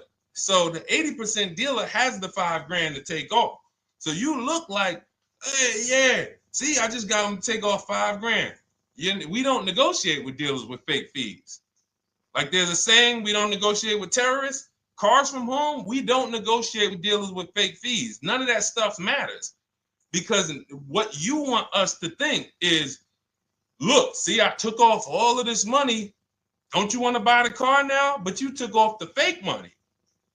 Had we been talking to a 20% dealer, what money are they taking off? The real money. The real money. So if we have two dealers, well, let's say 8, because y'all know I use the 80%. So the 80% are over here. The 20% are this small group over here that we got to find. Now, the 80% are starting so high that when they take off all the money, it's fake money. We marked up our cars. We got platinum kits on them. We got the Hertz service plans on them, and the Simonized kit and the low, all of that stuff. Okay, so yeah, we done took off 5,000 for you, but 4,000 of it was fake. Meanwhile, this 20%, they don't have the fake. So when they take off 4,000, it's real 4,000. And we over here talking to these people. Hey, take off all that fake money. See, guys, you can do this too. So listen, we bidding is the way to go. You cannot negotiate your way to a below market deal, but you can get bids and it will make your life easier. You'll start to enjoy your car shopping. You'll start to feel like you're empowered. You're the prize. Someone won your business. They won your loan. They won the opportunity to buy your car. You are the prize. So that's what it's about. So we are here Monday through Thursday, 12 noon. Make sure you meet us live or tell your friends and family who are shopping, hey, hop on this show. We're live on TikTok, Instagram, Facebook, and YouTube. But we will broadcast the show for the rest of the day. So those who want to catch up on some things that you may have missed, or if you just jumped on and you're like, whoa, man, I missed a lot. We'll rebroadcast this show for the rest of the day. But tomorrow we'll be back, which will be Tuesday, May 6th, 12 noon. Meet us here live. Thank you so much. Welcome to the new followers. Thank you to everyone who gave me gifts. Thank you to everyone who bought a book. Thank you for those of you who are in Shop with Deshone. I look forward to your success stories. Always a pleasure.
And welcome to our Tuesday, May 6th live. We do these live streams at 12 noon, Monday through Thursday. I am your host, Deshone the Auto Advisor. And for those of you who've never met me, I have devoted the last 4 years to teaching people how to get the best deals on cars and to learn all the mistakes that the industry, the car industry, would love for you to continue making, because they make a lot of money when you make mistakes. And so what we do here is we really just do questions and answers. I will teach on various topics that I feel are widely misunderstood, like the subject of leasing. And some of you who are new here, if you've never been here before, could you type a 1 in the chat if this is your first time on a stream? We do these streams about 60 to 90 minutes. And if you're going to get the most out of them, we just ask that you lock in, that you focus, because we will be talking about $1,000 mistakes. Nothing here that we'll be talking about over the next 60 to 90 minutes is hundreds of dollars. You know, I'm not looking to, have you spend some time with me on a Tuesday to talk about how to save hundreds of dollars. No offense, I'm sure that's important to some people, but we are here to talk about things that are affecting your bank account by the thousands every year. And so if you got some time, I would love for you to hit the like button, like wherever you are, and let's just tap in. You can start to type your questions. This whole stream is sponsored by my new digital book. It's called Cars from Home, 7 Steps to Saving Time, Money, and Avoiding Dealerships. It's a digital book. It's 5-star rated. Thank you to everyone who's rated the book and reviewed it. And it's normally $97, but for the next 30 minutes while you're watching, you can grab your copy for 75% off. That's our welcome offer. We always like to reward people for taking action. So you can get your copy for $24 instead of $97. And you can just head to my TikTok bio. You won't leave the show, my Instagram bio, the Facebook comments, or the YouTube comments, and use that link to get your welcome offer, and you'll have everything we teach. So as we go through this for the next 60 to 90 minutes, if you're like, whoa, Deshone, this is a lot. Wow, this is a lot. You can grab the book and make sure you have everything that I teach and everything in a step-by-step format. Okay? So I have my man Dolan moderating. Good afternoon. Thank you, Johnny Miller. Good to see you, Lil G. Again, guys, we are live. This is our Tuesday, May 6th live. We're live every Monday through Thursday at 12 noon. But we do rebroadcast these throughout the day. For those who cannot make them, you can watch the rebroadcast, or if you got to go back to work, we'll be rebroadcasting it for the rest of the day until our show tomorrow. All right, so let's start with the questions. You can feel free to get into it. Okay, do you have to get the extended warranty? This is a great question. This is car specific. A Honda, Acura, Toyota, in most cases, have always had low cost of maintenance and their parts are inexpensive. When you're buying an extended warranty or you're considering it, it is a risk product. It's an insurance plan. So that means you can pay for something and not use it, just like car insurance. You don't necessarily use your insurance until you have an accident. Same thing with an extended warranty. It's an insurance policy. So what you're trying to do with any insurance is see what is the likelihood that what I'm paying for this is going to exceed the price if I did need to use it. So in the case of a vehicle, when you're trying to determine what should I get an extended warranty, there's 2 things that are important. Does this vehicle that I'm purchasing have a high likelihood of things going wrong? We know, and some of you have had cars with histories, and we know there are certain cars, they tend to have things go wrong more than others. And what I like to do is go right to Google and type in repair cost, because this is the second item that we are looking at. We're looking at average repair cost. So if you're buying a 2010, a 2015 Nissan Altima, 2018, Hyundai Sonata, you go right to Google, you type in 2018 Hyundai Sonata average repair cost. Now, if you see that those typically go on the lower side, then that can take a lower set of risk where you might say, all right, likelihood of these things going wrong on this car is slim. But if you see that the repair cost is on the mid to higher side, that's shifting more risk to if something goes wrong, the cost for you to pay for it out of pocket will probably exceed the warranty. So when I work for Mercedes-Benz, who's new here? Type a 1 in the chat if this is your first time on a stream with us. First time you've ever been here, type a 1 in the chat. First time. What's up, William? What's up, DJ Ant Nice? Good to see you. Maggie, good to see you. Enrique, good to see you. Miko, good to see you. Tetra Washington, good to see you. Jan, good to see you. Claire Clairvoyant, good name. First time, if this is your first time, just type ones in the chat so I know. I don't want to assume anyone knows who the heck I am and what my experience is. Daniel Thompson on Facebook, great to see you. So I worked for Mercedes-Benz for 5 years, General Motors for 5 years, and I ran my own brokerage, my new car brokerage, called Cars from Home. I started it in 2016. Now, when I worked for Mercedes, when people were purchasing a Mercedes, what I would tell them is buy as much warranty as you can afford. Buy as much warranty as you can afford, because I knew that when something breaks on a Mercedes, nothing's under $1,000, and typically it's $2,000-$3,000. So a $4,000 warranty on a Mercedes Benz is usually worth every dime. But at the same time, we have cars that, again, less likely for things to go wrong. And then when things go wrong, if they go wrong, they can typically be repaired inexpensively. Good to see you, Arms Reach. Welcome on Instagram. Shout out to the people checking in live. Great to see you all.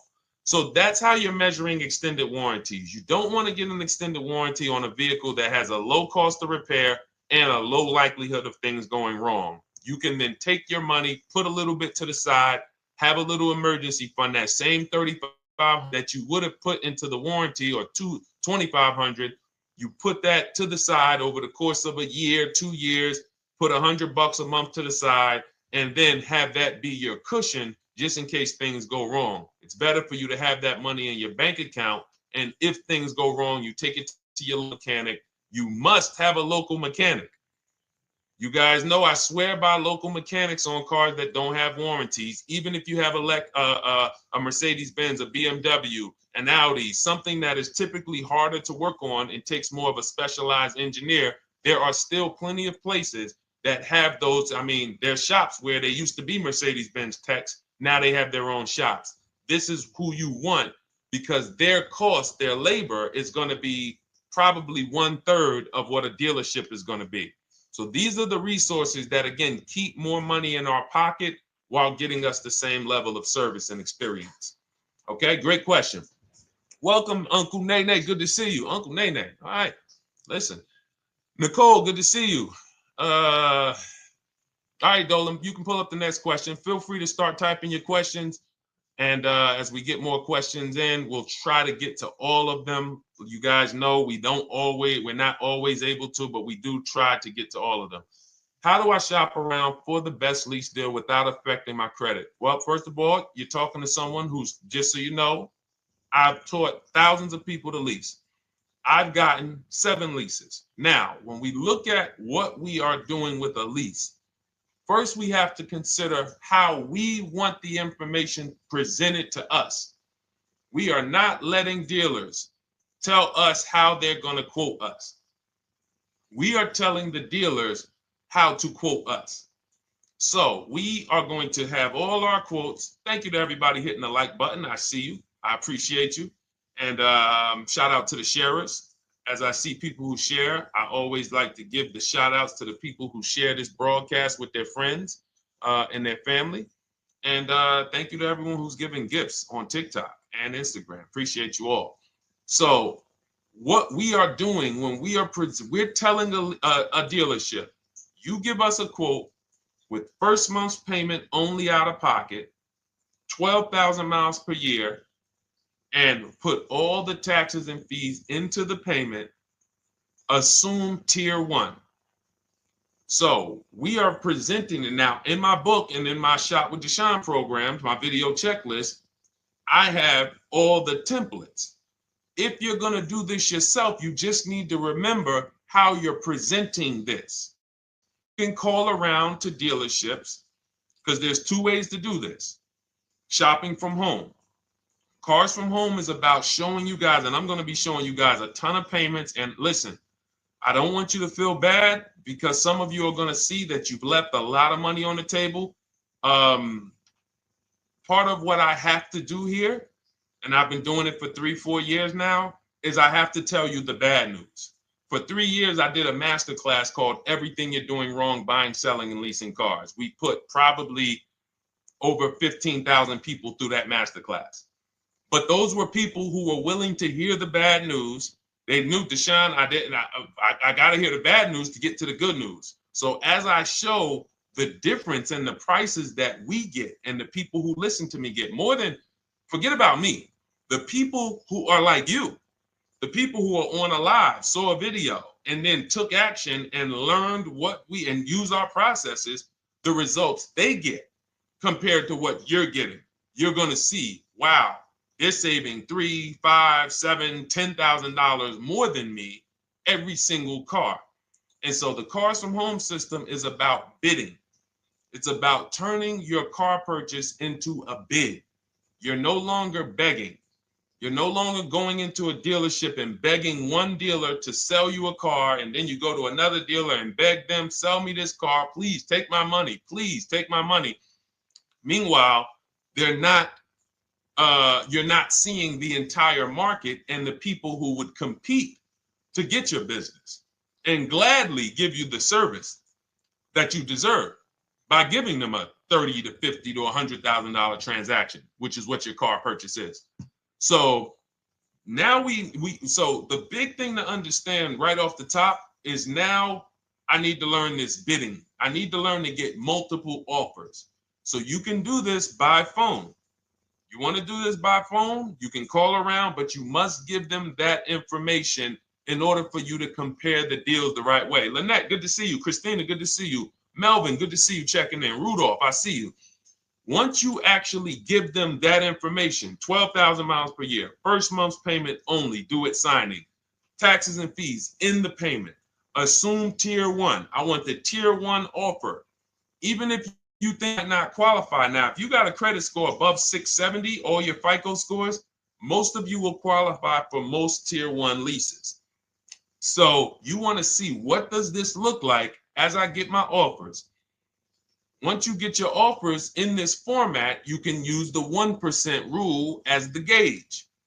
The 1% rule is been around for more than 20 years. Everyone who leases and who's savvy, we understood if your lease payment is 1% of the MSRP or less, you stole the car. That includes taxes, that includes fees. You're still in the car. So example, we're looking at a $30,000 car, Hyundai Sonata or a Hyundai Elantra, $30,000 car. When we shop all our offers, if that lease payment is $300 per month, with only $300 due at signing. In other words, I show up, here's $300. Good to see you, GDTV. Thank you for checking in on YouTube. Once I give you that $300, that's my payment for the next 35 months. So that's a very, very low percentage of the car you're paying. It's a 1% rule. Now, in order to get a 1% lease, you need a great lease program, which means the bank has to be supporting the car, rebates, incentives, and then you need the biggest discount, the dealer who's going to give you the biggest discount. Now, one of those we can control. One of them we can't. Which one can't we control? And for those of you who are new here, we don't play around here. But my people who are moving, and again, I'll show you, like a lot of people, we got a lot of people who've been following us, using our processes. They're locked in. They're not casually on a live here. We're not casually here talking. They are locked in.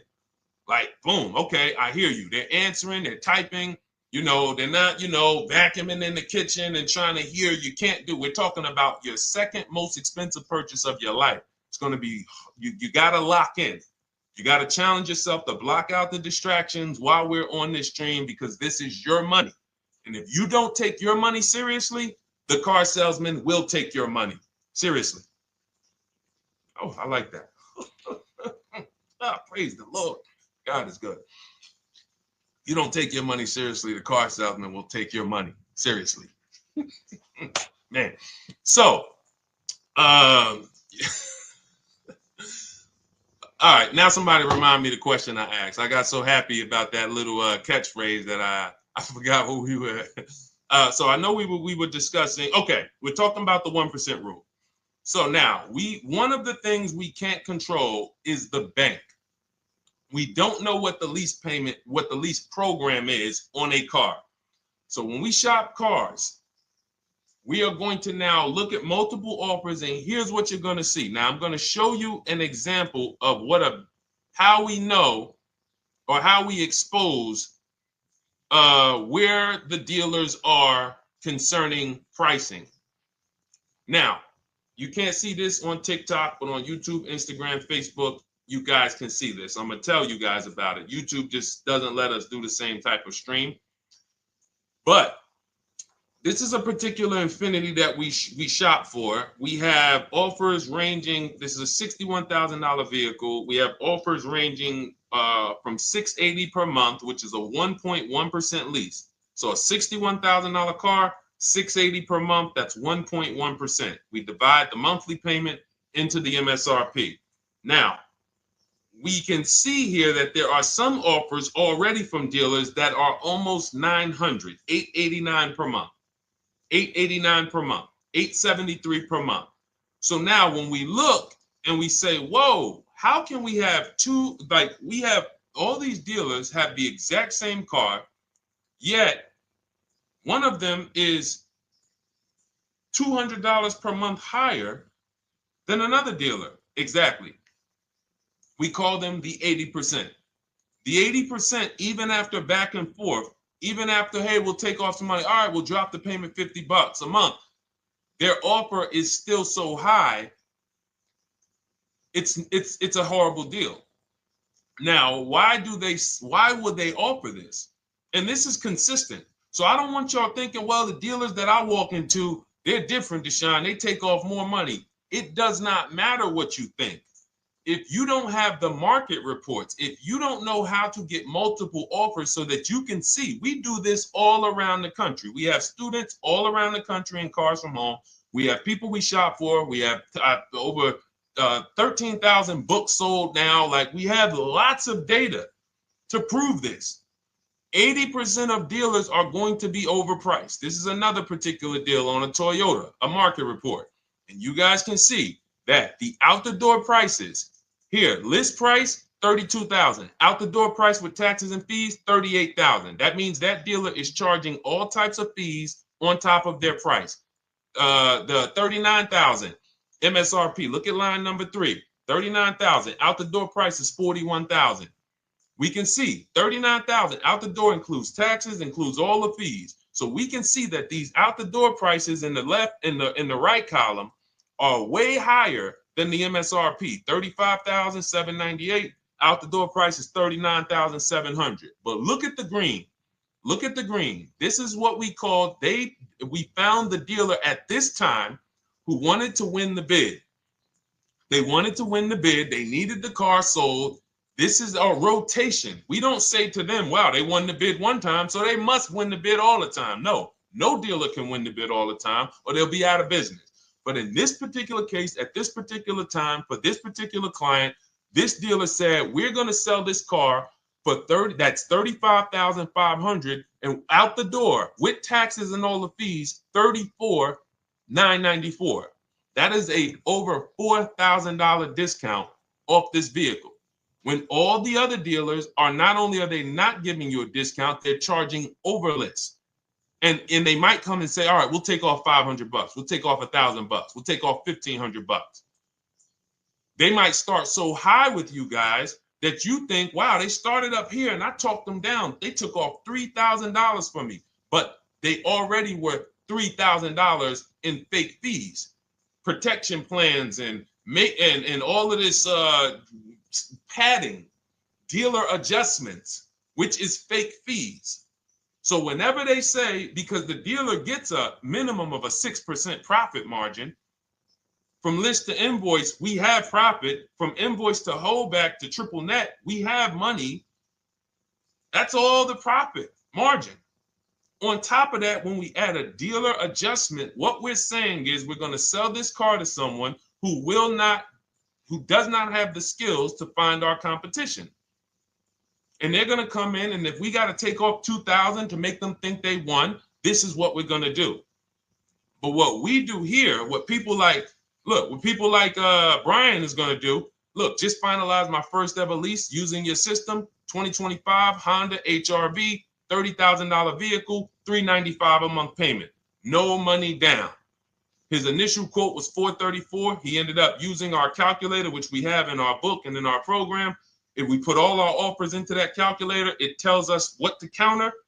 He gets that offer for $395. That's his deal. We look at somebody like Wendell. Look, thank you. It's the least I can say for your book, Cars from Home. We're still in the middle of the process. Just sold our car today, like 10 minutes ago, for 30% above value. Why? Because he got bids. Look, using the insights from your book.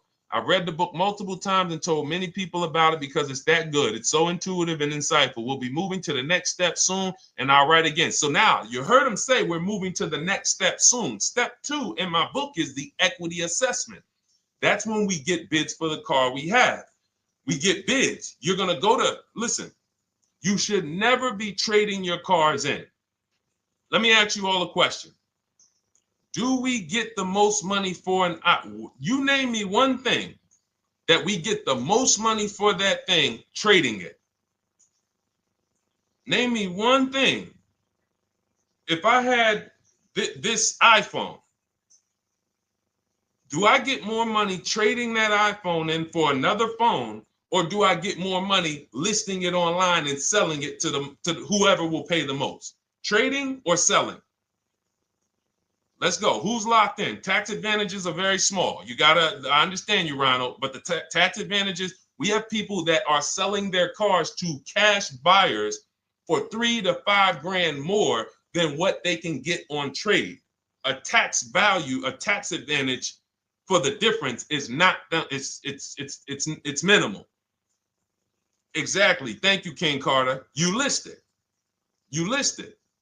So the money is in the bids and the competition. So going back to this person who asked the question, how do I get the best deal on a lease? It's going to be through multiple offers. That's my 2 favorite words. I would wear them on a shirt if I didn't wear unlearn, relearn.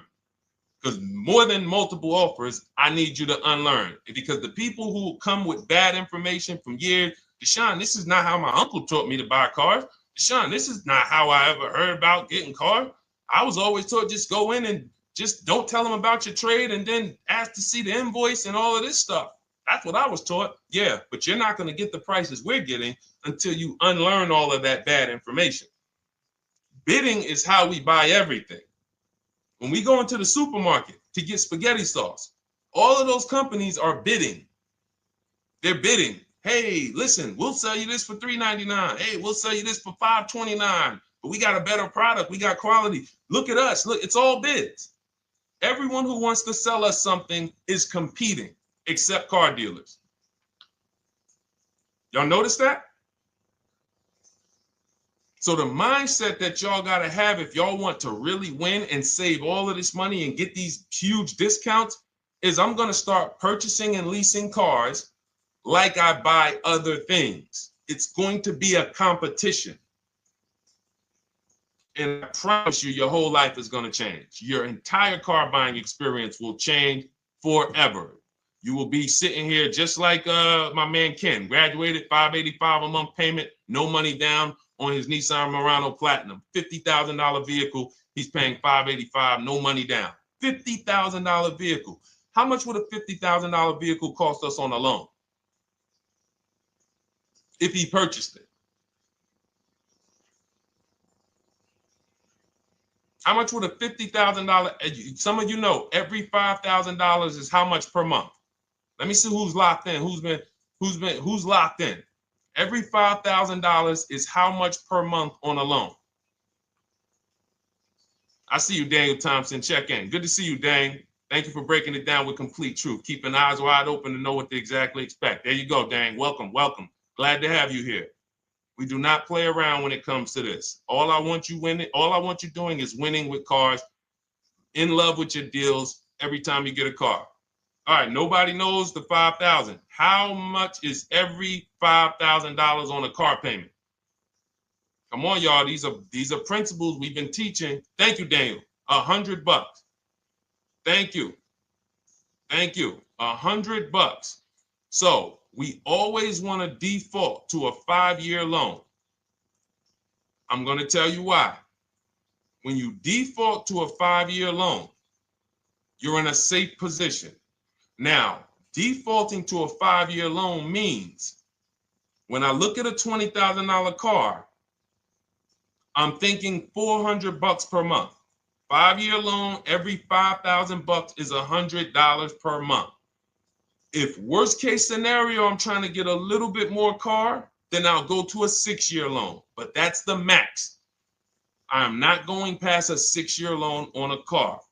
That's like going to a 40-year mortgage on a house. They're available. It's not a good idea. So when we look at these, you say to yourself, wow, a $50,000 car, that should cost him, if he did no, remember, this is a no money down deal. We're just looking at how much money we're putting in these cars. That car would cost him about $1,000 a month if he purchased it, 5-year loan, no money down. Which is why when people purchase their cars, what do they typically do? Come up with a ton of money, 10 grand, 15 grand, 20 grand, because they're going to pay into that car to try to lower that payment, because that payment. But some of us who don't have the down payment, we're financing most or all of the car. But here's the thing. I don't want you to feel bad if you're one of those people who's like, Deshone, I really don't be having those down payments of 10 grand, 15 grand, but I want to drive something quality. Exactly, I hear you. Here's the bad part about the people who are putting 15 grand down on their cars, but they're breaking the 8-year rule. This is what we call in Cars from Home and everything I teach, the most important question is how many years are you going to keep this next car? If it's not 8, then we don't purchase those cars, because here's what happens with people who go into their bank account, slap $15,000 down in a car, and don't keep the cars 8 years. And if anybody's willing to be honest, they will confirm this right here on the stream. When they go to replace that car in 3 years or 4 years, they literally have a little bit of equity. Maybe they're just breaking even. They're not getting that 15 grand back. It's gone. It's gone. Anyone who puts 10 grand down on a car and then comes back in 3 years, 4 years, all right, I had the car 4 years, 5, listen, I'm going to switch this thing up. They still have a payment. They are barely breaking even. Meanwhile, their payment was 400 or 500, almost double what it would have been if they leased a car, got a below market lease, and they drove a car, no warranty after 3 years. They're driving an inferior product. So if it sounds like I'm here to destroy people from purchasing who are not keeping their cars long term, that is the goal. Because as long as you are buying cars that you're not keeping 8 years and you buy them, you turn around and you replace them, you are going to continue to spend way more money than people getting below market leases like Ken and like a lot of other people I'm going to show you on the stream. Lots of other people. Look, dealer American Senior Benefits Plan. He's enrolled with us under his company name. Dealer MSRP on this car was $36,300. 2025 Kia Sport X line. MSR boom 561. Monthly payment is $400. Use the system back and forth. Got $400 a month on a 2025 $36,000 car. Once we put our taxes and fees in that would be a $700+ payment. $700 payment. He's paying $400. And y'all wonder why people are losing cars. $300 more per month to drive the same car? It's ridiculous. Imagine somebody like you, when you learn, now you're pulling up. I'm going to tell y'all one more story, and then we'll go into some more questions, because you might not remember what I'm saying. So those of you who have the book, you got this for the rest of your life. But you will remember, hopefully, a story. I'll tell you about my neighbor. So my neighbor finds out that I'm into this car business and that I educate. And he said, hey, Deshone, I was watching some of your videos and I come across this 8-year rule that you teach. And his wife had actually had a Kia Telluride. Popular vehicles, probably been one of the most popular SUVs, that the Palisade, since 2007, 2019. Super popular vehicles. People were charging $5,000 over sticker for them during the pandemic. People were paying it. We were getting them at discounts. Now, his wife totals the truck. She has an accident, totals the truck. She's fine. Truck is totaled. He was financing it. He said, Deshone, I see this 8-year rule thing, man, and I don't keep my cars 8 years. I said, okay. He said, so I'm thinking I should, like, you're saying I should be shopping for a lease on my next one. I said, exactly. I said, make sure you get multiple offers, because if you just walk in and say, hey, work me up a lease, they'll give you the same payment you had on the purchase. And then they'll tell you something ridiculous that they want you to believe, like, hey, the lease is the same price as the purchase, so you might as well just purchase it. And people believe this stuff. Now, I said, you get multiple offers, stay at home. He calls me, he says, Deshone, I got the new version of the Telluride, new. I'm paying $479 a month. He's $497, and then he said, I think he put down like $1,000, bring it down to $479. $497. He was just paying $800. Do you think anyone can tell him anything about leasing? He's pulling up in the same exact truck. In fact, the newer version. He knows he wasn't going to keep the car long term anyway. He's not going to pay it off and then keep the car and have a paid off Kia Telluride for 10 years. That's not what he does. He keeps them 3 years, 5 years, 7 years, and then he replaces them. So why is he paying $800 a month for years, no warranty, when he could be driving brand new ones for $497 a month, problem free? But as I said, some people are determined to pay more. But the people who, once you get this leasing thing, if you're not keeping your cars, it will change your life. Now, again, I got a car I'm purchasing, we're keeping it. Anything you are buying, keeping 8 years, forget about leasing. It shouldn't be a thing. Who keeps their cars more than 8 years? Let us know. You're an 8+ year person, let us know. In fact, I don't even want to ask, who has a car right now that they've had more than 8 years? And then we'll answer. I want to get Kathy's question too. And then let's get some purchase questions. Let's get some used car questions. Let's get some bank financing questions. We do it all here. But one of the most misunderstood subjects is this leasing thing, and it is costing you guys thousands of dollars every year. And you're driving old cars with no warranties, paying high payments on them because somebody told you you should be purchasing cars. I'm here to tell you they owe you money. They owe you money. All right? So who has a car right now that they've had more than 8 years? Let us know. How many years have you had it? And by the way, for those of you who just joined, this is our Tuesday, May 6th live. We are live every Monday through Thursday at 12 noon Eastern time. So for those of you who are here catching us live, that's when we're live. We will rebroadcast this and replay this show throughout the rest of the day for those who could not catch it, or if you had to jump off, go back to work. You're like, oh, I got to go back to work. You can catch it on the replay throughout the day. But we are live Monday through Thursday at 12 noon. So welcome to the people who are here. EJ, driving a lot of miles does not matter. Let me break this down for you. So right now, let's go to somebody who else has a lease. Let's look at, because who's heard with leasing you can't drive too many miles? Who's heard that, right? Type me if you've heard that. Let's go. Type me if you heard that. Come on, where's the locked in people at? I see Kathy, I see EJ, I see DJ Ant Nice, I see XP.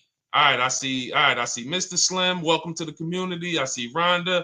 All right, where are the locked in people? Instagram, where we at? Locked in. All right, dang, I see you. Jamel. All right, perfect. So, Sherry, I see you. Sherry Baker on TikTok. So you've heard, oh, you can't drive a lot of miles with a lease. Let's be clear here. You choose the mileage on your lease. It's not selected for you. In fact, the only time it is selected for you is if you don't realize you choose it. That's the only time they're going to choose your mileage for you. If you go in and you do something like, hey, work me up a lease deal, they're probably going to work you up a 10,000 mile a year lease deal. And they're probably going to say, hey, you need $3,000 down, and this is going to be your payment. And next thing you know, it's a high lease, and it's just terrible. Happens all the time. We tell people how to quote us. First payment due at signing, taxes and fees in the payment. So now let's look at a lease, and let me show you what it would look like. So this is Val Boss Lady. She's in our Shop with Deshone program. Everything that you guys know that we're talking about here, if you're like, hey, I really, really want to go deeper, I want the step-by-step, the blueprint, that's my digital book, Cars from Home, 7 Steps to Saving Time, Money, and Avoiding Dealerships. Normally $97. You get a welcome offer. It's 30 minutes because I want to see you win, and you get 75% off for 30 minutes. If you go to my TikTok bio, Instagram bio, YouTube comments, Facebook comments, click those links, and then click that one that says $24 welcome offer. 30 minutes only, reward for taking action. You have everything we teach, the low market leases, the low market purchases, used cars, bank bidding war, making banks and credit unions bid, all of that, $24. You can, somebody emailed me yesterday, said, I'm $15,000 up with what I've learned from you already. And so if you can get it for $24, you can save tons of money for the rest of your life on a $24 investment. In this case, Val's in our, she's more of a wants to do it with me type. Videos, checklist, she doesn't want to read. That's our Shop with Deshone, do it with me program. I coach people. And so she gets a deal on this particular car. Same information, by the way. Not better information here than the book. It's just different learning styles.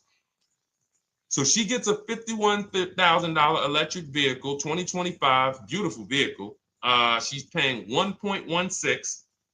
So her payment on this car, on this $51,000 car, let's continue to make sure we understand the price of these cars. $51,000 car, her payment is $591.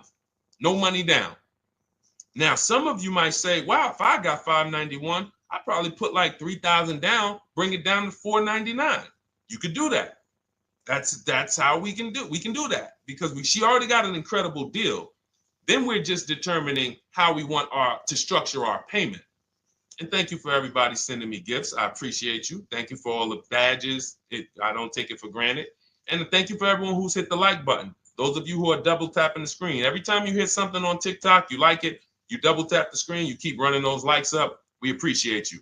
It does matter. It helps spread the word. So let's say Val wanted, she's a high mileage driver like EJ. Let's say, EJ, how many miles per year do you drive? 20,000, 25,000?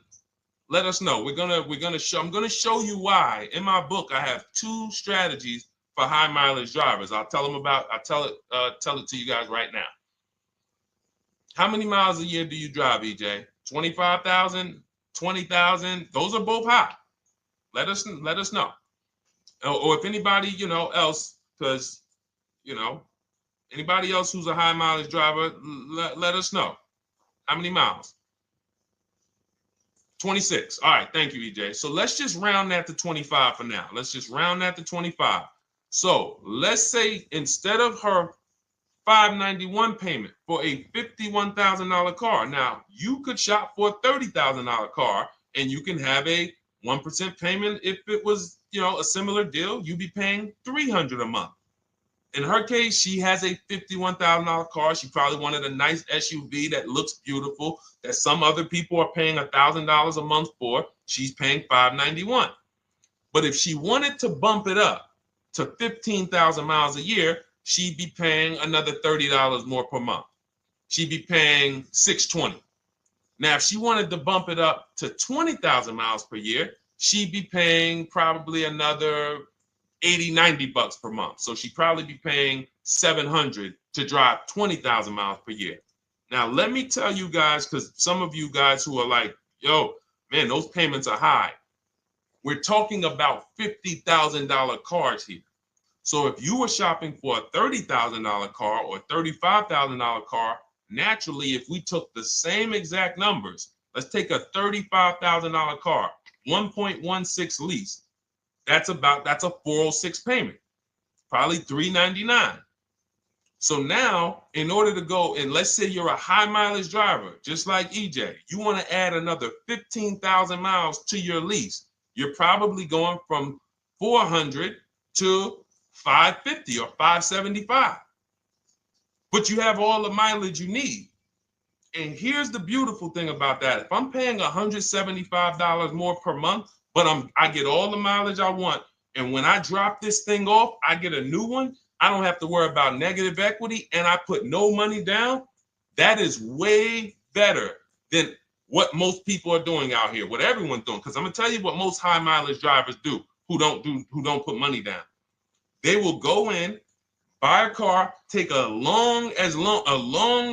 super long loan, 6 years, 7 years, just so they could afford the payment. Now, here's what happens.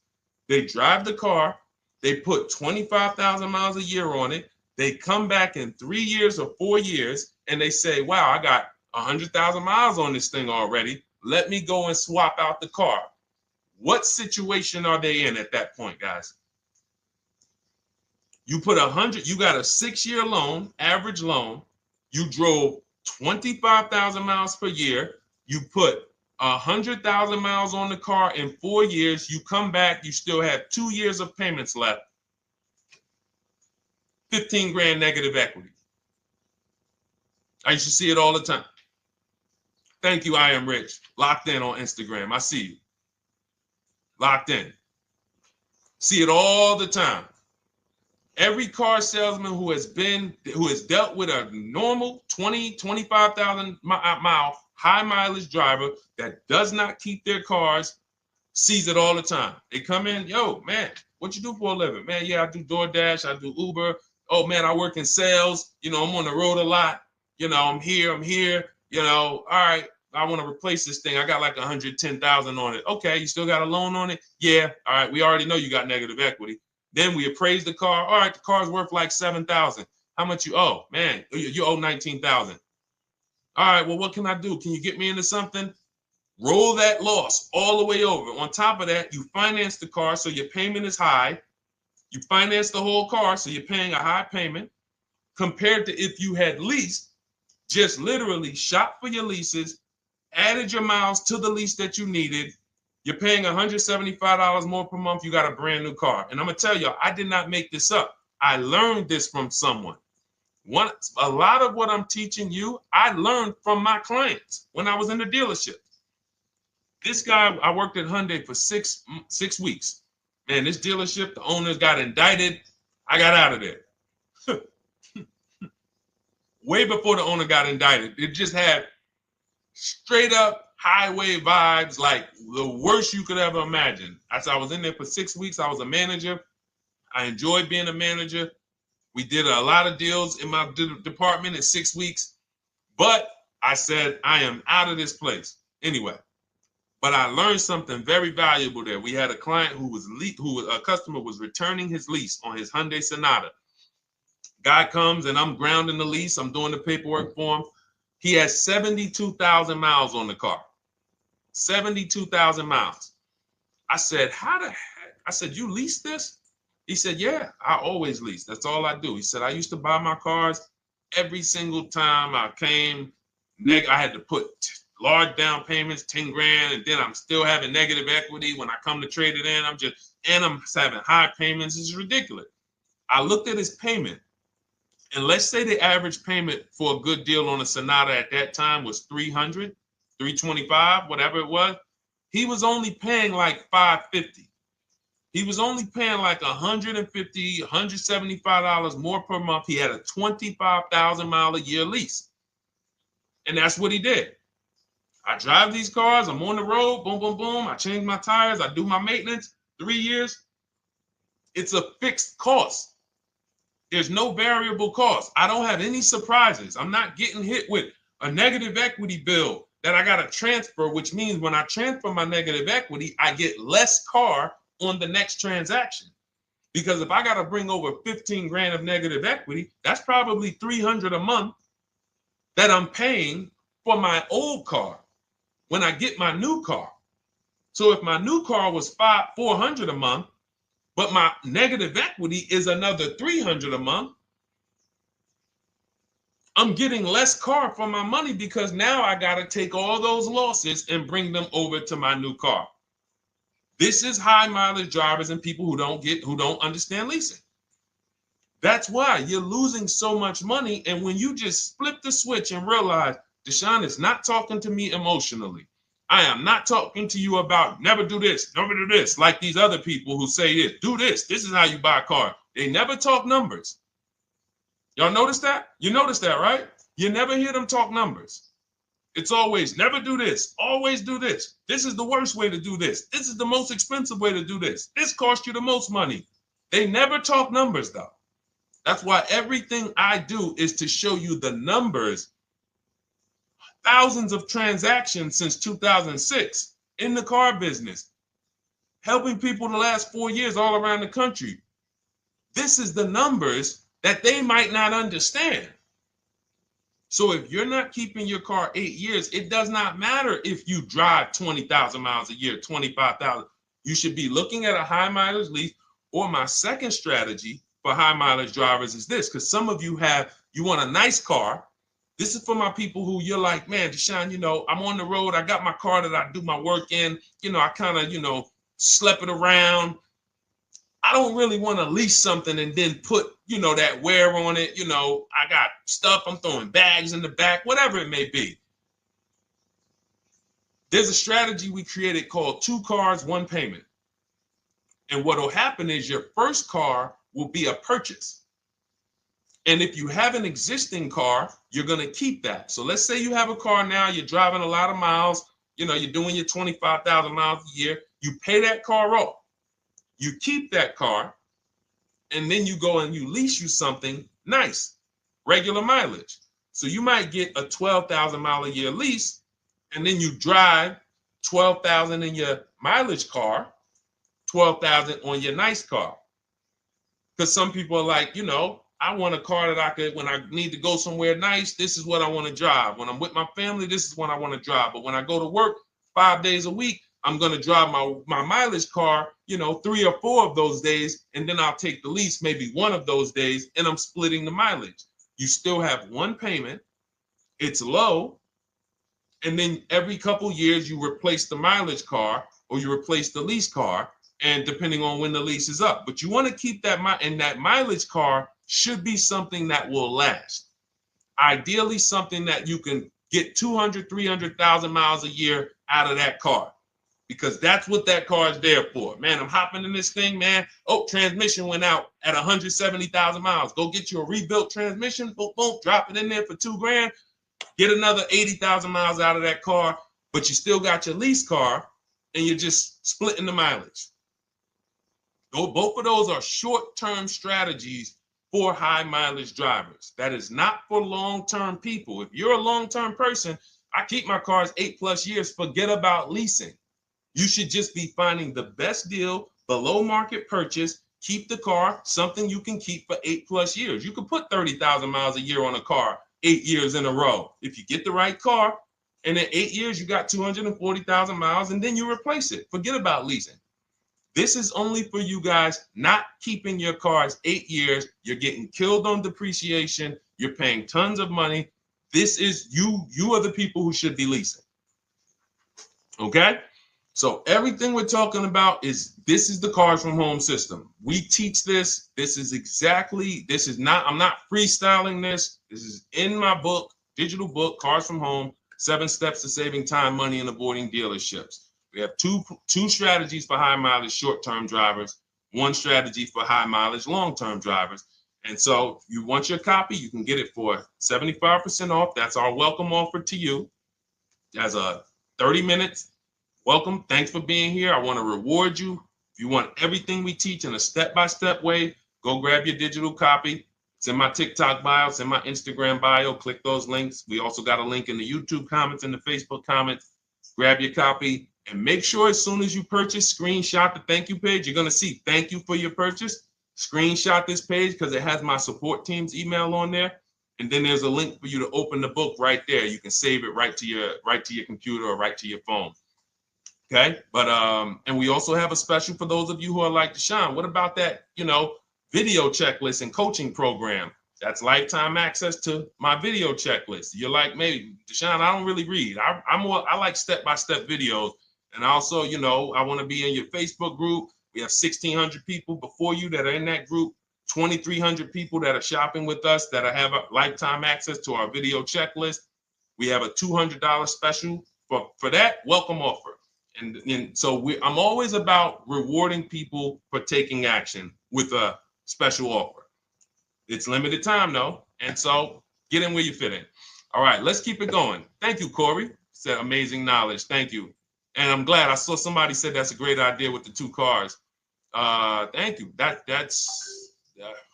It's a great idea. All right. You've convinced me to lease my next vehicle. Awesome. Awesome. Does your service shop for lease terms on the car? Absolutely. If you qualify for done for you, that means you just want to relax. That means we only shop for new cars and leases for people, new purchases and leases. And you have to have a FICO score over 670. But yes, here is a market report that we prepared for a client. Let me put on do not disturb. Here's a market report we prepared for a client. Okay, so I showed you that that's an affinity. We didn't even finish that. We had just started for this client. But this is, do I have one here? No. Do I have a lease market report here? Yeah, right here. So that's an example of what a Kia, this is a particular Kia lease where their best offer was a 1.27 offer. Now, here's how you know you found the bottom of the market. And again, whether you're using the book or whether you're calling around, again, you can call around to do this. The key is not going into dealerships. You cannot do this going in. Once you get your offers, you know you found the bottom when your best offer is between $150 to $200 less per month than your worst offer. And if you're purchasing, you should see a spread of between $3,000 and $5,000 minimum between your best offer and your worst offer. That's when you know you've shopped correctly. Because until you find the 80% dealers, you have not shopped correctly. If you're like Deshone, these prices still seem close. You have not found, you're talking to the 80%. You haven't found the 20% yet. Because the 20% is going to be that $3,000 to $5,000 less than the 80%. That is just the numbers. That's the way it works. So yes, so when some cars you're going to see that the lease program won't allow for a 1.1% lease. The best offer, like we've shopped Hyundai Palisades for years, and I got my dad one back in November, and his best offer is like around 1.3, 1.28. That's the best I've ever seen on a Palisade. I've never seen a 1.1 on a Palisade. I've had people in our Charles, some of you know, I posted pictures of him when he got his Palisade last year.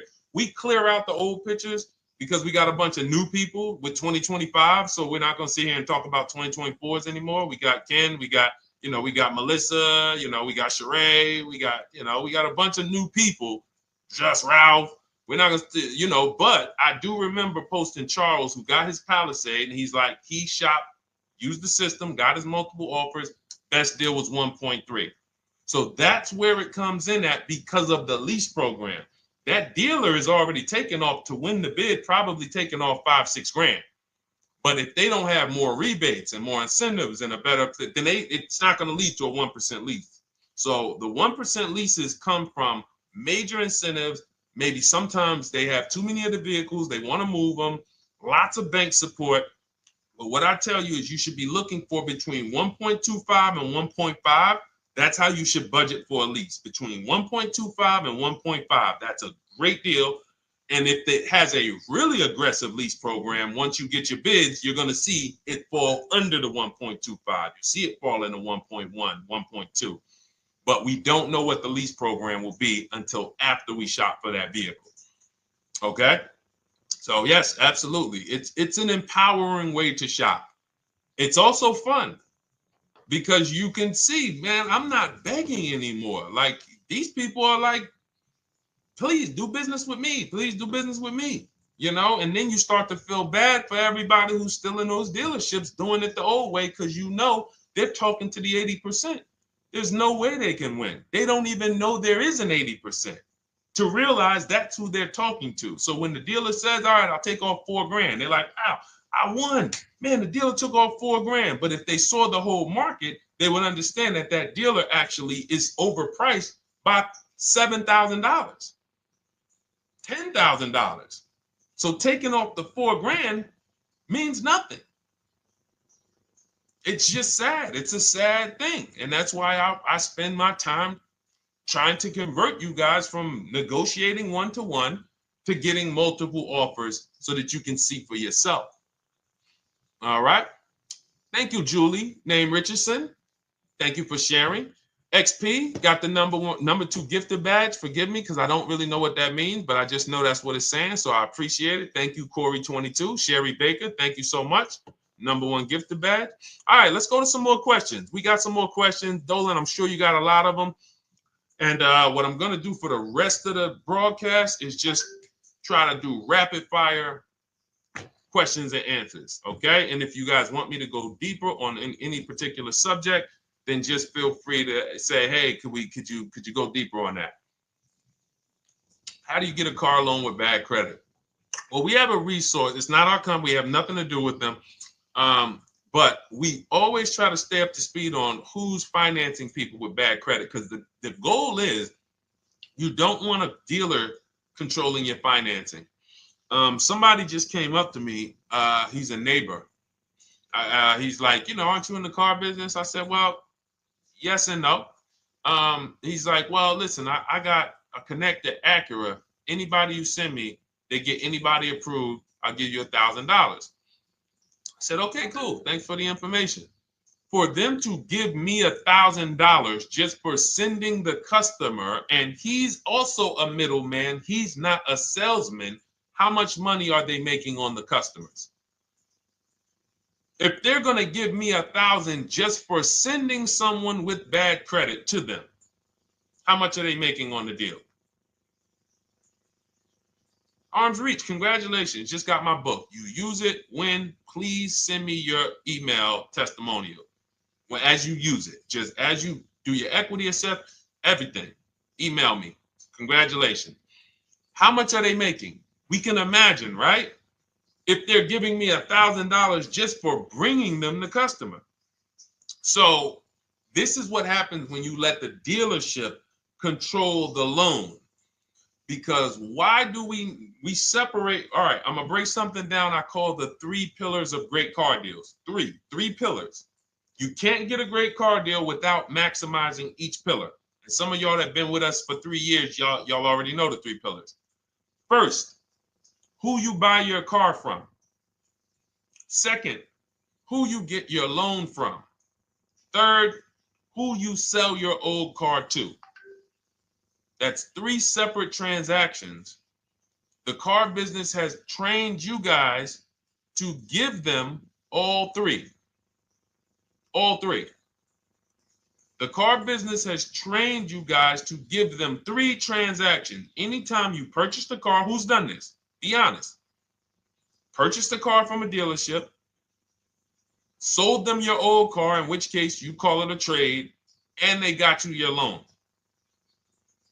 Who's done this?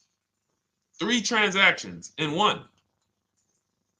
Why do we know these are 3 transactions? One, there's competition. People want to buy your car. It's okay, Corey. That's that. Thank you for being honest. That's how we change.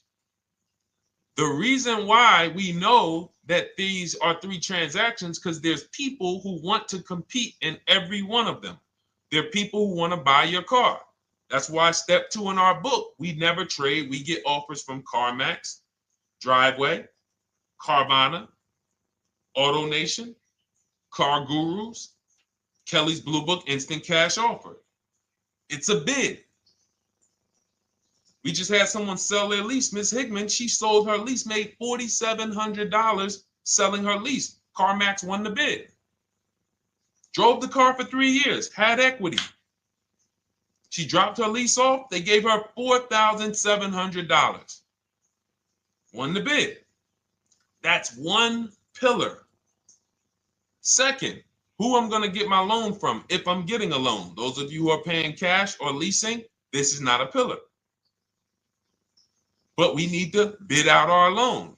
We had a great talk yesterday on our show yesterday where I asked, who do you guys get your loans from? Most people said the bank, the credit union, the dealership. One person said the right answer, whoever gives me the best APR. That's the right answer. And then we have who we buy our car from. There's banks and credit unions that want to compete for our loan. There's multiple dealers who want to compete to sell us a car. So we can't get a great deal until we have bid out each pillar. And that's why when we have bad credit, if we let the dealer now control, this dealer has a car. We didn't bid out that car to find out, is it a great price? Now they're also giving me the loan and they're charging me 25%. We didn't bid that out to see, is that the best loan I could get, even with my bad credit? Is that the best loan I can get? So the key, what you want to do first, if you have bad credit, is I'm online looking for anyone who will finance me with bad credit separate from the dealer. I'm not going to Carvana.com and saying, hey, you can get a car with us you can get a loan with us as long as you buy a car from us. You're mixing the transactions. You're taking away my ability to get bids. I'm finding someone you should check out. There's a resource. Oh my goodness, what's the name of the company? It's in my book, but I want to give it to you. Goodness, it's slipping my mind right now. Send me an email or a DM, because here's the thing. If you use just that part and get the loan funded, but you don't know how to bid out everything else and structure your transactions, and are you keeping the car 8 years? Because if you're not keeping the car 8 years and you're like, Deshone, I hear you talking about leasing. I'm not keeping my car 8 years, but my credit's not good. The only purpose, if you telling me that I could be driving brand new cars for cents on the dollar, but I don't qualify right now, this car that I'm going to get is to set me up. So I'm not going to get a $30,000 car. I'm going to get me a $12,000 car, $10,000 car, the cheapest car I can get a loan on, so I can establish a payment history. And once I establish a 2-year payment history, yeah, I'm going to drive a car less than what I could drive. I got the money. I could afford more than this. But you're not setting yourself up for the right transaction. You should be setting yourself up and saying, all right, I'm going to sacrifice with this car, drive something that I know this is not my ideal car, but I'm going to build 2 years of payment history. So when I go and I swap into my lease in 2 years, I'm out with a brand new car. I'm paying cents on the dollar, and I won. But it was a plan. It was a long-term plan. This is the second most expensive purchase of your life. You can win every single time, or you can lose and set yourself and your family back 5 to 10 grand each car or more. Every time you get a car, it's 5 to 10 grand more you're coming out of your family's bank account than what could have. Then you got the car breaking down. Now you got tow trucks, all because you don't have an actual plan you're rolling out. And that's what I see a lot of people do with bad credit. Oh man, I got bad credit. I'm just going to go and get me something. I could afford $600 a month. And they go and buy the most expensive car. But because 25% interest is on the loan, they're not getting the most car for their money. Now, 3 years down the road, they're going to pay the high payment, still have negative equity because the interest is so high, and then they go and swap and do it again. And because the payment's so high and the car is older, because they want something fancy, but they really can't get that because, again, the interest is high. That's eating into their budget.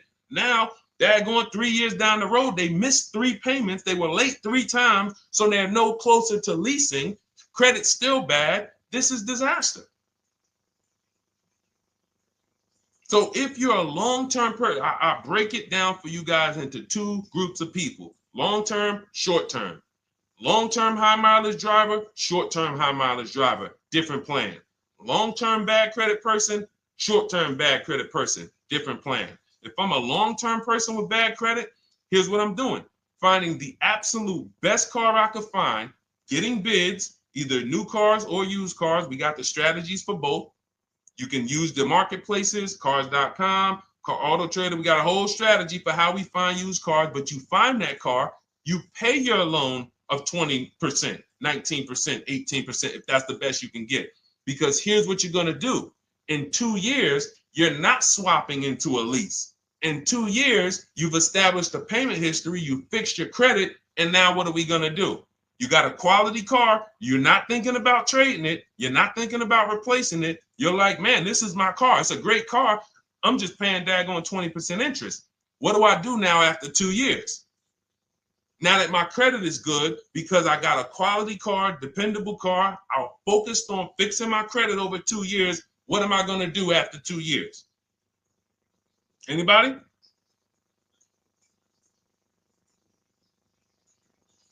Thank you, Arms Reach. Refinancing the car. Exactly. Exactly. So that's the bad credit long-term strategy. Great car, dependable car, car's not going to break. This car is going to last me 10 years. Right now, when I bought it, 20% interest rate. That was where my credit was. But I worked on my credit. Boom. I'm a 690 now. I'm a 720 now. I'm refinancing that into a short-term, into a shorter-term loan, and I won. Pay this thing off, and I'm going to keep it. Nothing to talk about leasing. Leasing only comes into play where the 8-year rule is concerned. I'm not keeping this next car 8 years. I should be setting myself up to lease, or I should be leasing. That's how I'm going to save the most money, keep the most money in my bank account, have the best car. Not even close. Not even close. All the wins for the purchasers are after 8 years. People who are like, man, Deshone, I got a car, man. I had this thing 12 years, man. It's been paid off for 6 years. I ain't had a payment. I love it. Long-term purchaser. You won. You won. Who's in that situation? Who has a car outside that they've had for more than a decade? Paid off. You can give it to your son. You can give it to your daughter. It's an extra car. That's purchasing. That's the wins. That's what we call the reward stage of purchasing. But you got to get there. All right.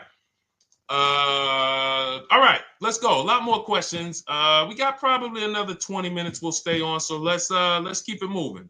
But again, Lend Buzz, that's the company. Lend, Lendbuzz. They started, I started seeing them about 18 months, 2 years ago, and they were loaning to people with, international students, people who didn't have credit. You want to try to find a place that will fund you independent of the dealership. That is what your goal is at all times. Independent of the dealership. Here, you qualify based on your income and your credit. You qualify for $18,000. Go find a car now. That is what you want. You don't want people mixing the bank loan with the car and two pillars that they are controlling. We're controlling the price of this car. We're controlling your interest rate. We don't want that. Yep, exactly, Cindy. For those who just joined, this is our Tuesday, May 6th live. We do these lives Monday through Thursday at 12 noon, so you can tell your friends, family. We wanted to now come up with a constant and consistent time where I can meet with you guys. If you don't have, if you can't stay the whole broadcast, we will replay these throughout the day because sometimes people got to jet back to work. They're watching us on the lunch break. You can catch up on the whole rest of the show throughout the day, all the way up until tomorrow, and then over the weekend, we'll play a whole compilation of all the shows for people who really want to dig in and hear all the questions that we answered throughout the week on, Monday through Thursday. But if you want to join us live, set your calendar, set an alarm, meet us on any channel. We're on TikTok, Instagram, Facebook, and YouTube on the Deshone the Auto Advisor channels, 12 noon, Monday through Thursday. All right. Let's go. Next question, Dolan. All right. What are your thoughts on purchasing used versus new? It's a great question, Kathy. For me, it's a matter of budget and values. It's only a matter of values if you can afford both. So if you can get everything you want in a new car for your budget, everything you want, everything that you need, and you can afford it in a new car, you have the option to choose both. So it becomes a matter of values. In my book, I teach, are you a person who's like, I want to reward myself. I only get a new car every decade. I'm going to keep this thing 10 years. I want the latest and greatest. Therefore, I'm going to shop and get the best offer, get me a below market purchase. Because y'all notice I always put in a caveat of a below market purchase, below market lease. That's all we're talking about here with Cars from Home. That's all we're talking about. You need to, every purchase you make or lease you get, you want it to be a below market lease or purchase. So now, if I could afford both, is it I'm going to reward myself with a new vehicle, or do I have these other values where I actually want to knock 20 to 30 to 40% off the price to get even more for my money? So that's really up to you if you can afford both. There's no right or wrong there.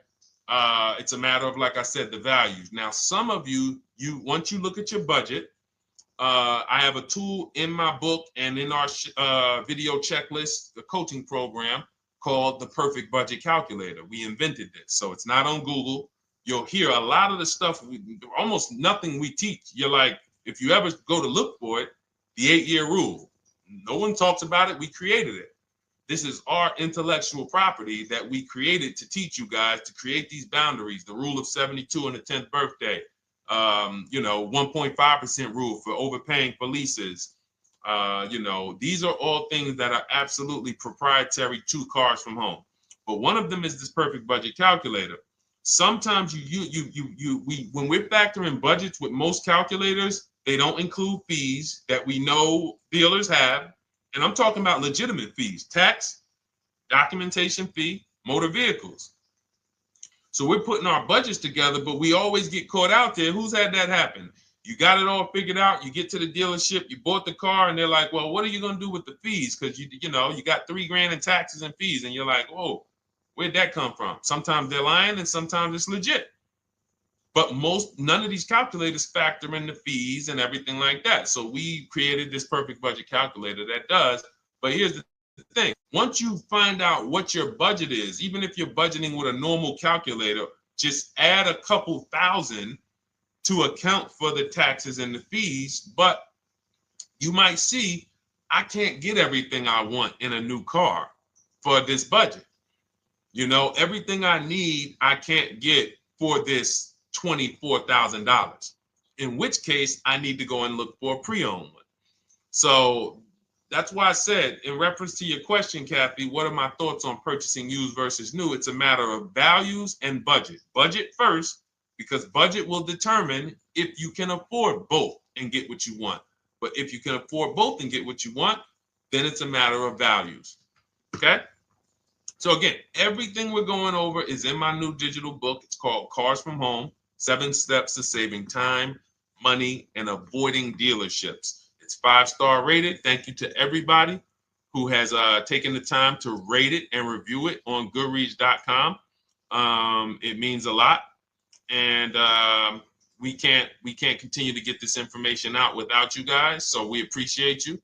And you can get your copy instead of $97, you can get your copy for $24 as part of our welcome offer. So that's 75% off.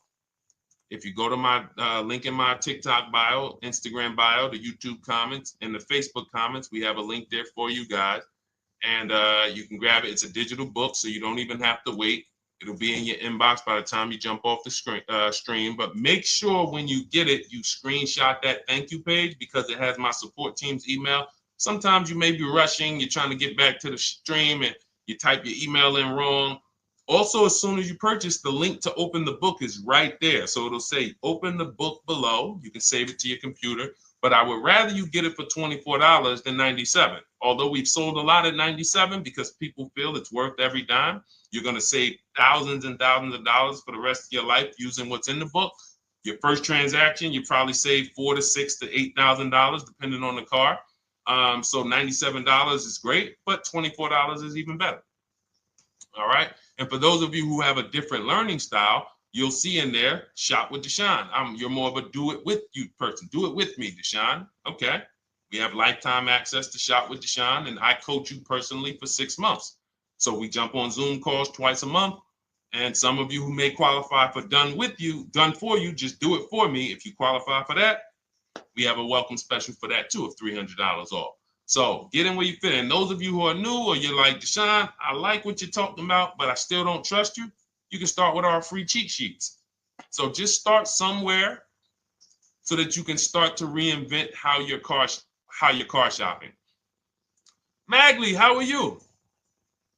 Oh man, of course I remember you. Following for years. You actually were following me from the time God blew me up on TikTok. That was 2021. So I absolutely remember you and I appreciate you. And yes, it's so good to see you. Absolutely. Absolutely good to see you. All right, Dolan, we got a couple more questions. We got time for a couple more. Let's try to go as fast as possible. The discount for the book is not working. It says time ran out. It's 30 minutes.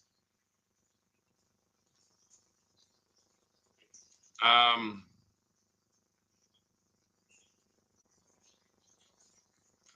don't know. I don't know. Y'all help me out. I don't know what to do with that. I'm sorry. If the welcome offer for $24 was not really 30 minutes, then that means I'm just lying to you. You know what I mean? I'm just like, oh yeah, it's 30 minutes, but come back in 2 hours and it'll still be, you know what I mean? It's, start with the cheat sheets. You know what I'm saying? Like start with the cheat sheets. Get yourself your free cheat sheets, and start there. And when you feel better about working with us in some capacity, you go to the next step. Start with the free cheat sheets. All right, let's go, Dolan. So I'm a new driver. Should I be looking to be an 8-year person or a lease person? Well, I'll tell you this. I got 3 young adults.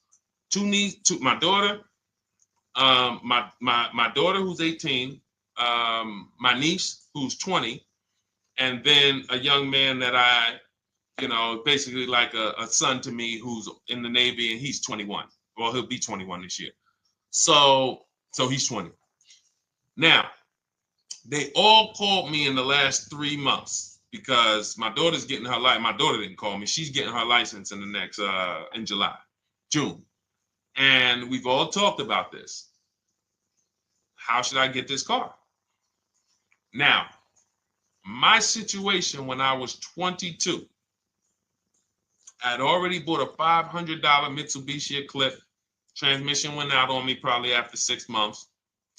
And then I bought a buy here, pay here car. This is before I got into the car business. I got into the car business, I was 22, working for Pontiac GMC Buick. So I get this buy here, pay here car. It was a quality Chevrolet Cavalier. I didn't know anything about cars, so I went to a local spot. They said, hey, put down this, just pay us $50 a week. So I did that. But 22, I had my daughter, and my boss says to me, hey, why don't you lease something? And I was already selling cars, but I just didn't think, could I even, qualify for a lease? I don't even know what I was selling them, but I'm just literally doing what most salesmen do. All right, he wants to lease. All right, what's the payment? Yeah, tell him it's this. All right, perfect. They said it's that. Oh, that's a little too high. All right, they said it's a little too high. All right, so that's what I was doing. I didn't really understand anything. That's most car salesmen.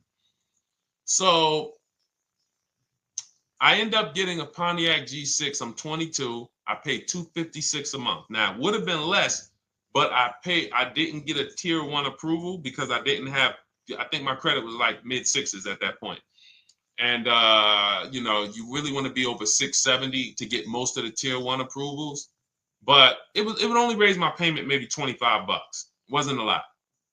Now I'm 22. I'm driving a brand new 2007. It's still 2006. 2007. I'm pulling up, brand new car, full warranty, $256 a month. At the same time, I have a friend, got a vehicle, Toyota, financed it, went in. She had, you know, we had our, she had a young child, a little older than us, maybe 1 or 2 years older than us. And then she goes and she purchases a car. $500 a month. She didn't get ripped. That's what a $20,000, $22,000 car costs. She got a Corolla. $500 a month. We're 22. Plus insurance. This is enough to break a young person, young family. I'm paying $256. She's paying $500. That right there. When I tell people that story, it's amazing to me how many people will say, Deshone, when I got my first car, my parents took me out. We financed this car. We financed this. I was paying $400, $500, $600 a month. Whether the parents were paying some of it, or they were paying some of it, or they were paying all of it. Thank you, Kathy. Appreciate you sharing. So this is what all of them, all three, well, 2 of them. I don't know about the young man. Because his parents.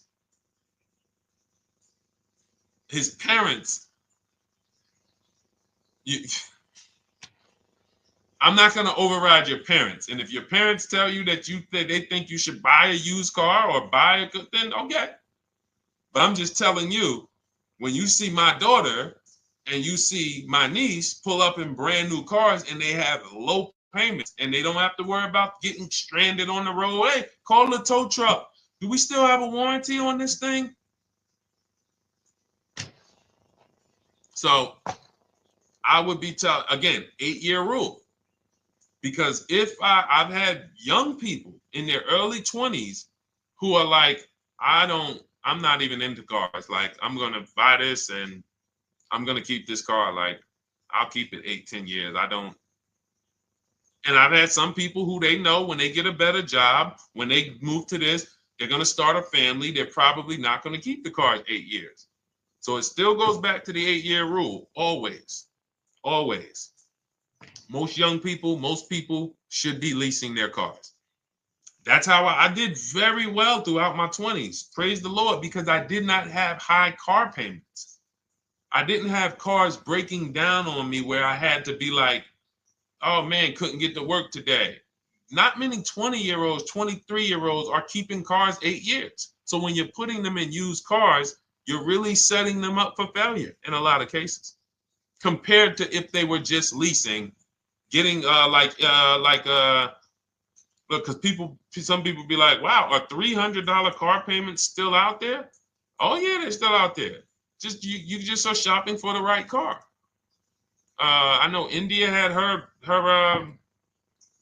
look, Rosalie, she's in our Done With You video checklist and coaching program, like Cars from Home. She's, you know, this is our Facebook group she's commenting from. 3 vehicles she got, all for her sons, all of them. A Nissan Rogue, $399 a month. That's a $36,600 car. She got a Mazda CX-30. That's a $28,200 car. Payments $339 a month. $339 a month. And then she got a Mazda CX-50 for her other son, $40,000. On top, we haven't even talked about the equity and leases and selling leases and, you know, really maximizing the equity, because she said she got $6,700 selling 2 of the old leases. $6,700. Drove the cars for 3 years, had equity, bid it out, sold 2 of them, $6,700.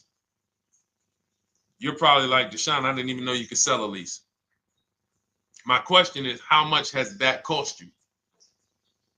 So when you're looking at investing in anything we're doing, be it my book, be it Shop with Deshone, our video checklist and coaching, be it our Done For You program. One thing that we do covers everything. Your first deal, if you're moving, you're gonna be like, shoot, I got everything I just invested back times 10. That's what we hold ourselves accountable to. Just her equity alone, she made $6,700 selling 2 cars. Didn't even know I could sell leases, and I just put $6,700 in my pocket selling 2 leases. Whoa. So $300 payments. Those would be perfect cars for young people.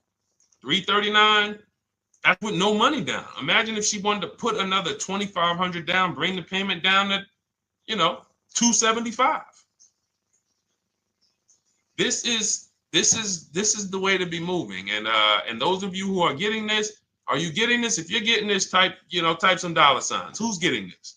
Who's getting this? Type dollar signs in the chat. Who's getting it? Let's go. Who's locked in? All right. I see you, Mario. I see you, Dane. I see you, Terry Carter. I see you. Who's getting this? Who else is getting it? Who else is locked in?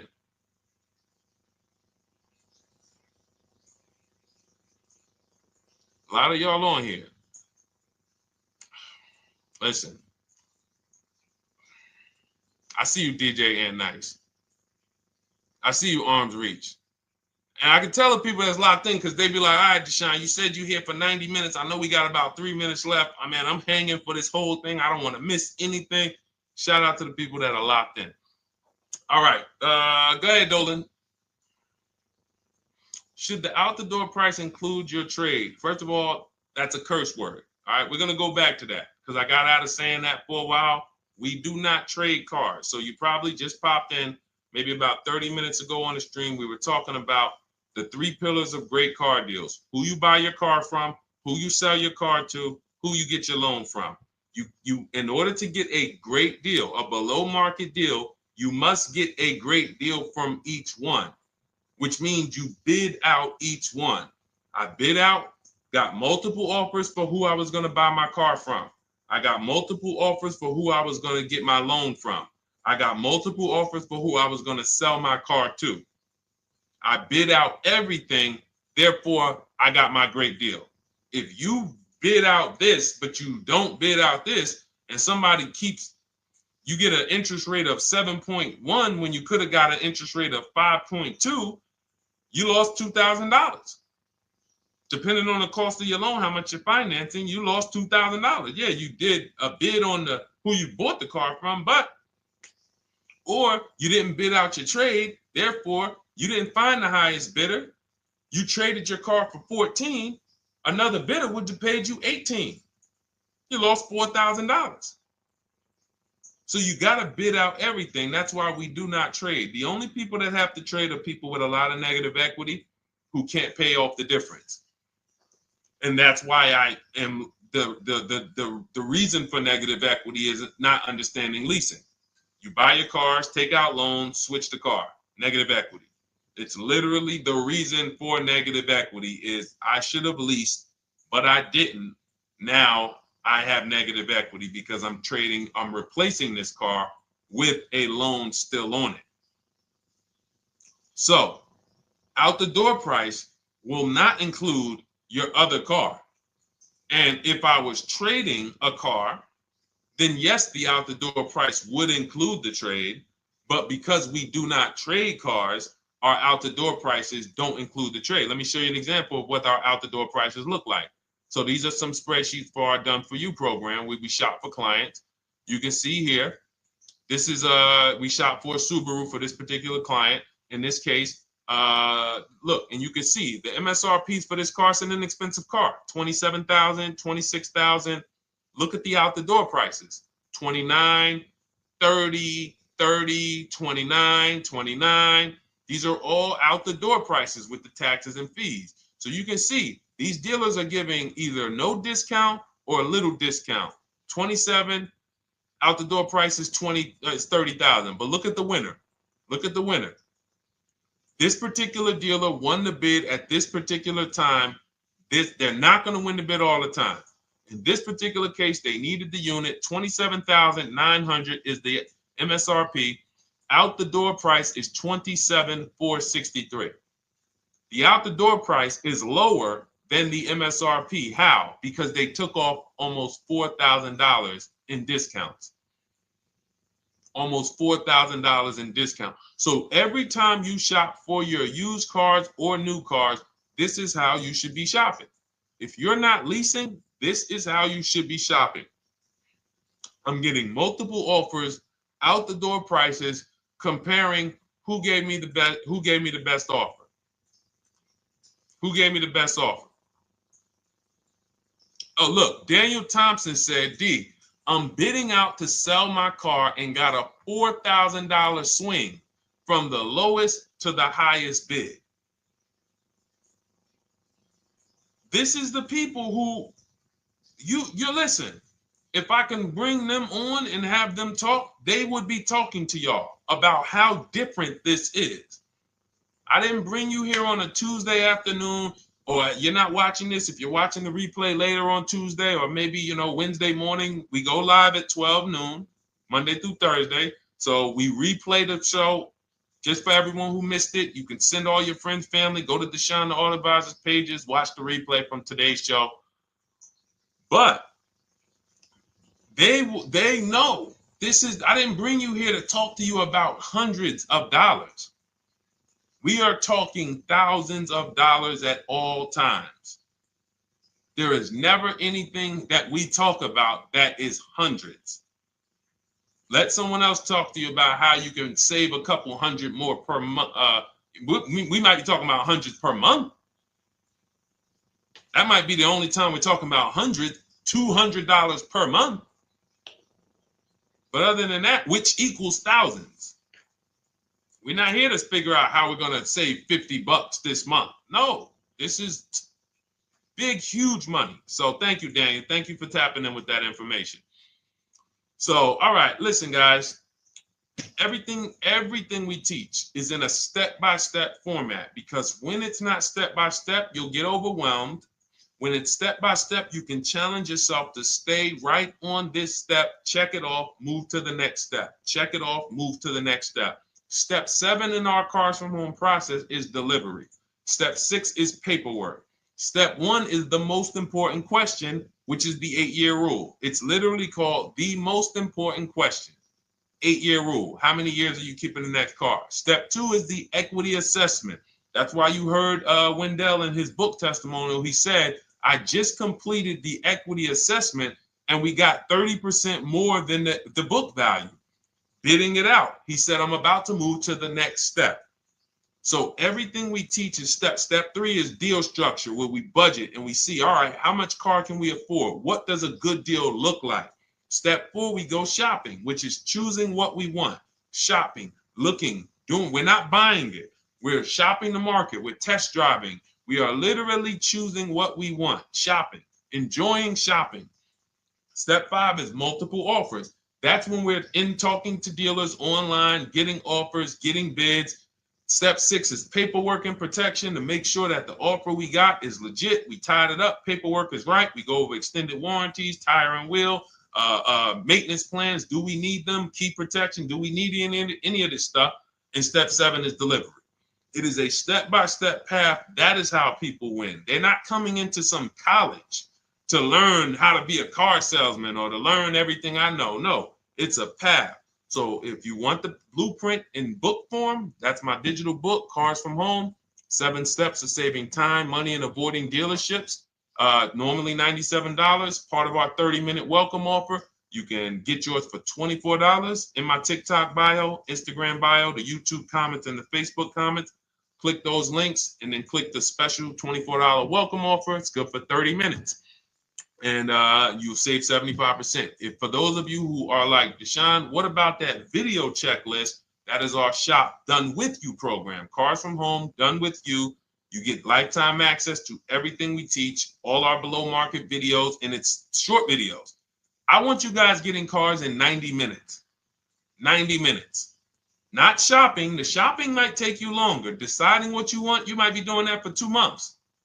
But once you decide what you want, I want you to be able to get below market deals in 90 minutes. That's how I do it. We're not hours and hours to get these car deals. Some of these deals we make in literally 45 minutes over a 3-day period. So that is how we do it. And you'll have access to our coaching program. We do Zoom calls twice a month, first and third Wednesday. And you have a Facebook group with 1,600 people in it that have come before you in the last 3 years. And then for those of you who qualify for shop with done for me, just do it for me, Deshone. New cars, new cars and leases only. Credit score has to be over 670 FICO. Book a call with our team. Let's see if we can help you. All of those have welcome specials. The book is 75% off welcome special. Shop with Deshone is $200 off welcome special for 48 hours. And done for you is $300 off for 72 hours. All welcome specials for people to say, all right, I'm taking action. I'm going to take advantage of a lower investment for taking action immediately. And for those of you who you're still new here, you're like, Deshone, I like the information, but I need to get, can I get some free advice first? Let me test out some free advice. You can, of course, go download our cheat sheets, and that's there as well. All of that is in the Cars from Home Toolkit. So always a pleasure. We will be back tomorrow, 12 noon. Please mark your calendars, tell your friends, bring a friend, and we'll continue to, we'll continue to do what we do and try to make sure you guys have everything you need to win every car you get. I want you sending pictures with the numbers. You know you've done it right when every car you get, you have pictures with the numbers. You know people who purchase cars all the time, all post their pictures. Hey, had to upgrade. Oh, just got this. Hey, had to treat myself. Oh, watch it now. But you never see the numbers because they really are not confident in the numbers. They don't want to talk about the numbers. Everybody who shops with us, whether you're getting our book, whether you're using our stuff, and sometimes people who they piece together my social media videos and they'll get it done. But they are sending the numbers. Look at what I paid for this car. Not only did I get a great car, but look at the deal I got on the car. That's when you know, all right, you understand this thing. All right, have a great day, y'all. See you tomorrow. And if you couldn't make the whole broadcast, feel free to watch the replay. We'll be replaying it throughout the day until tomorrow's show. All right, have a great day, y'all. Thank you. God bless you.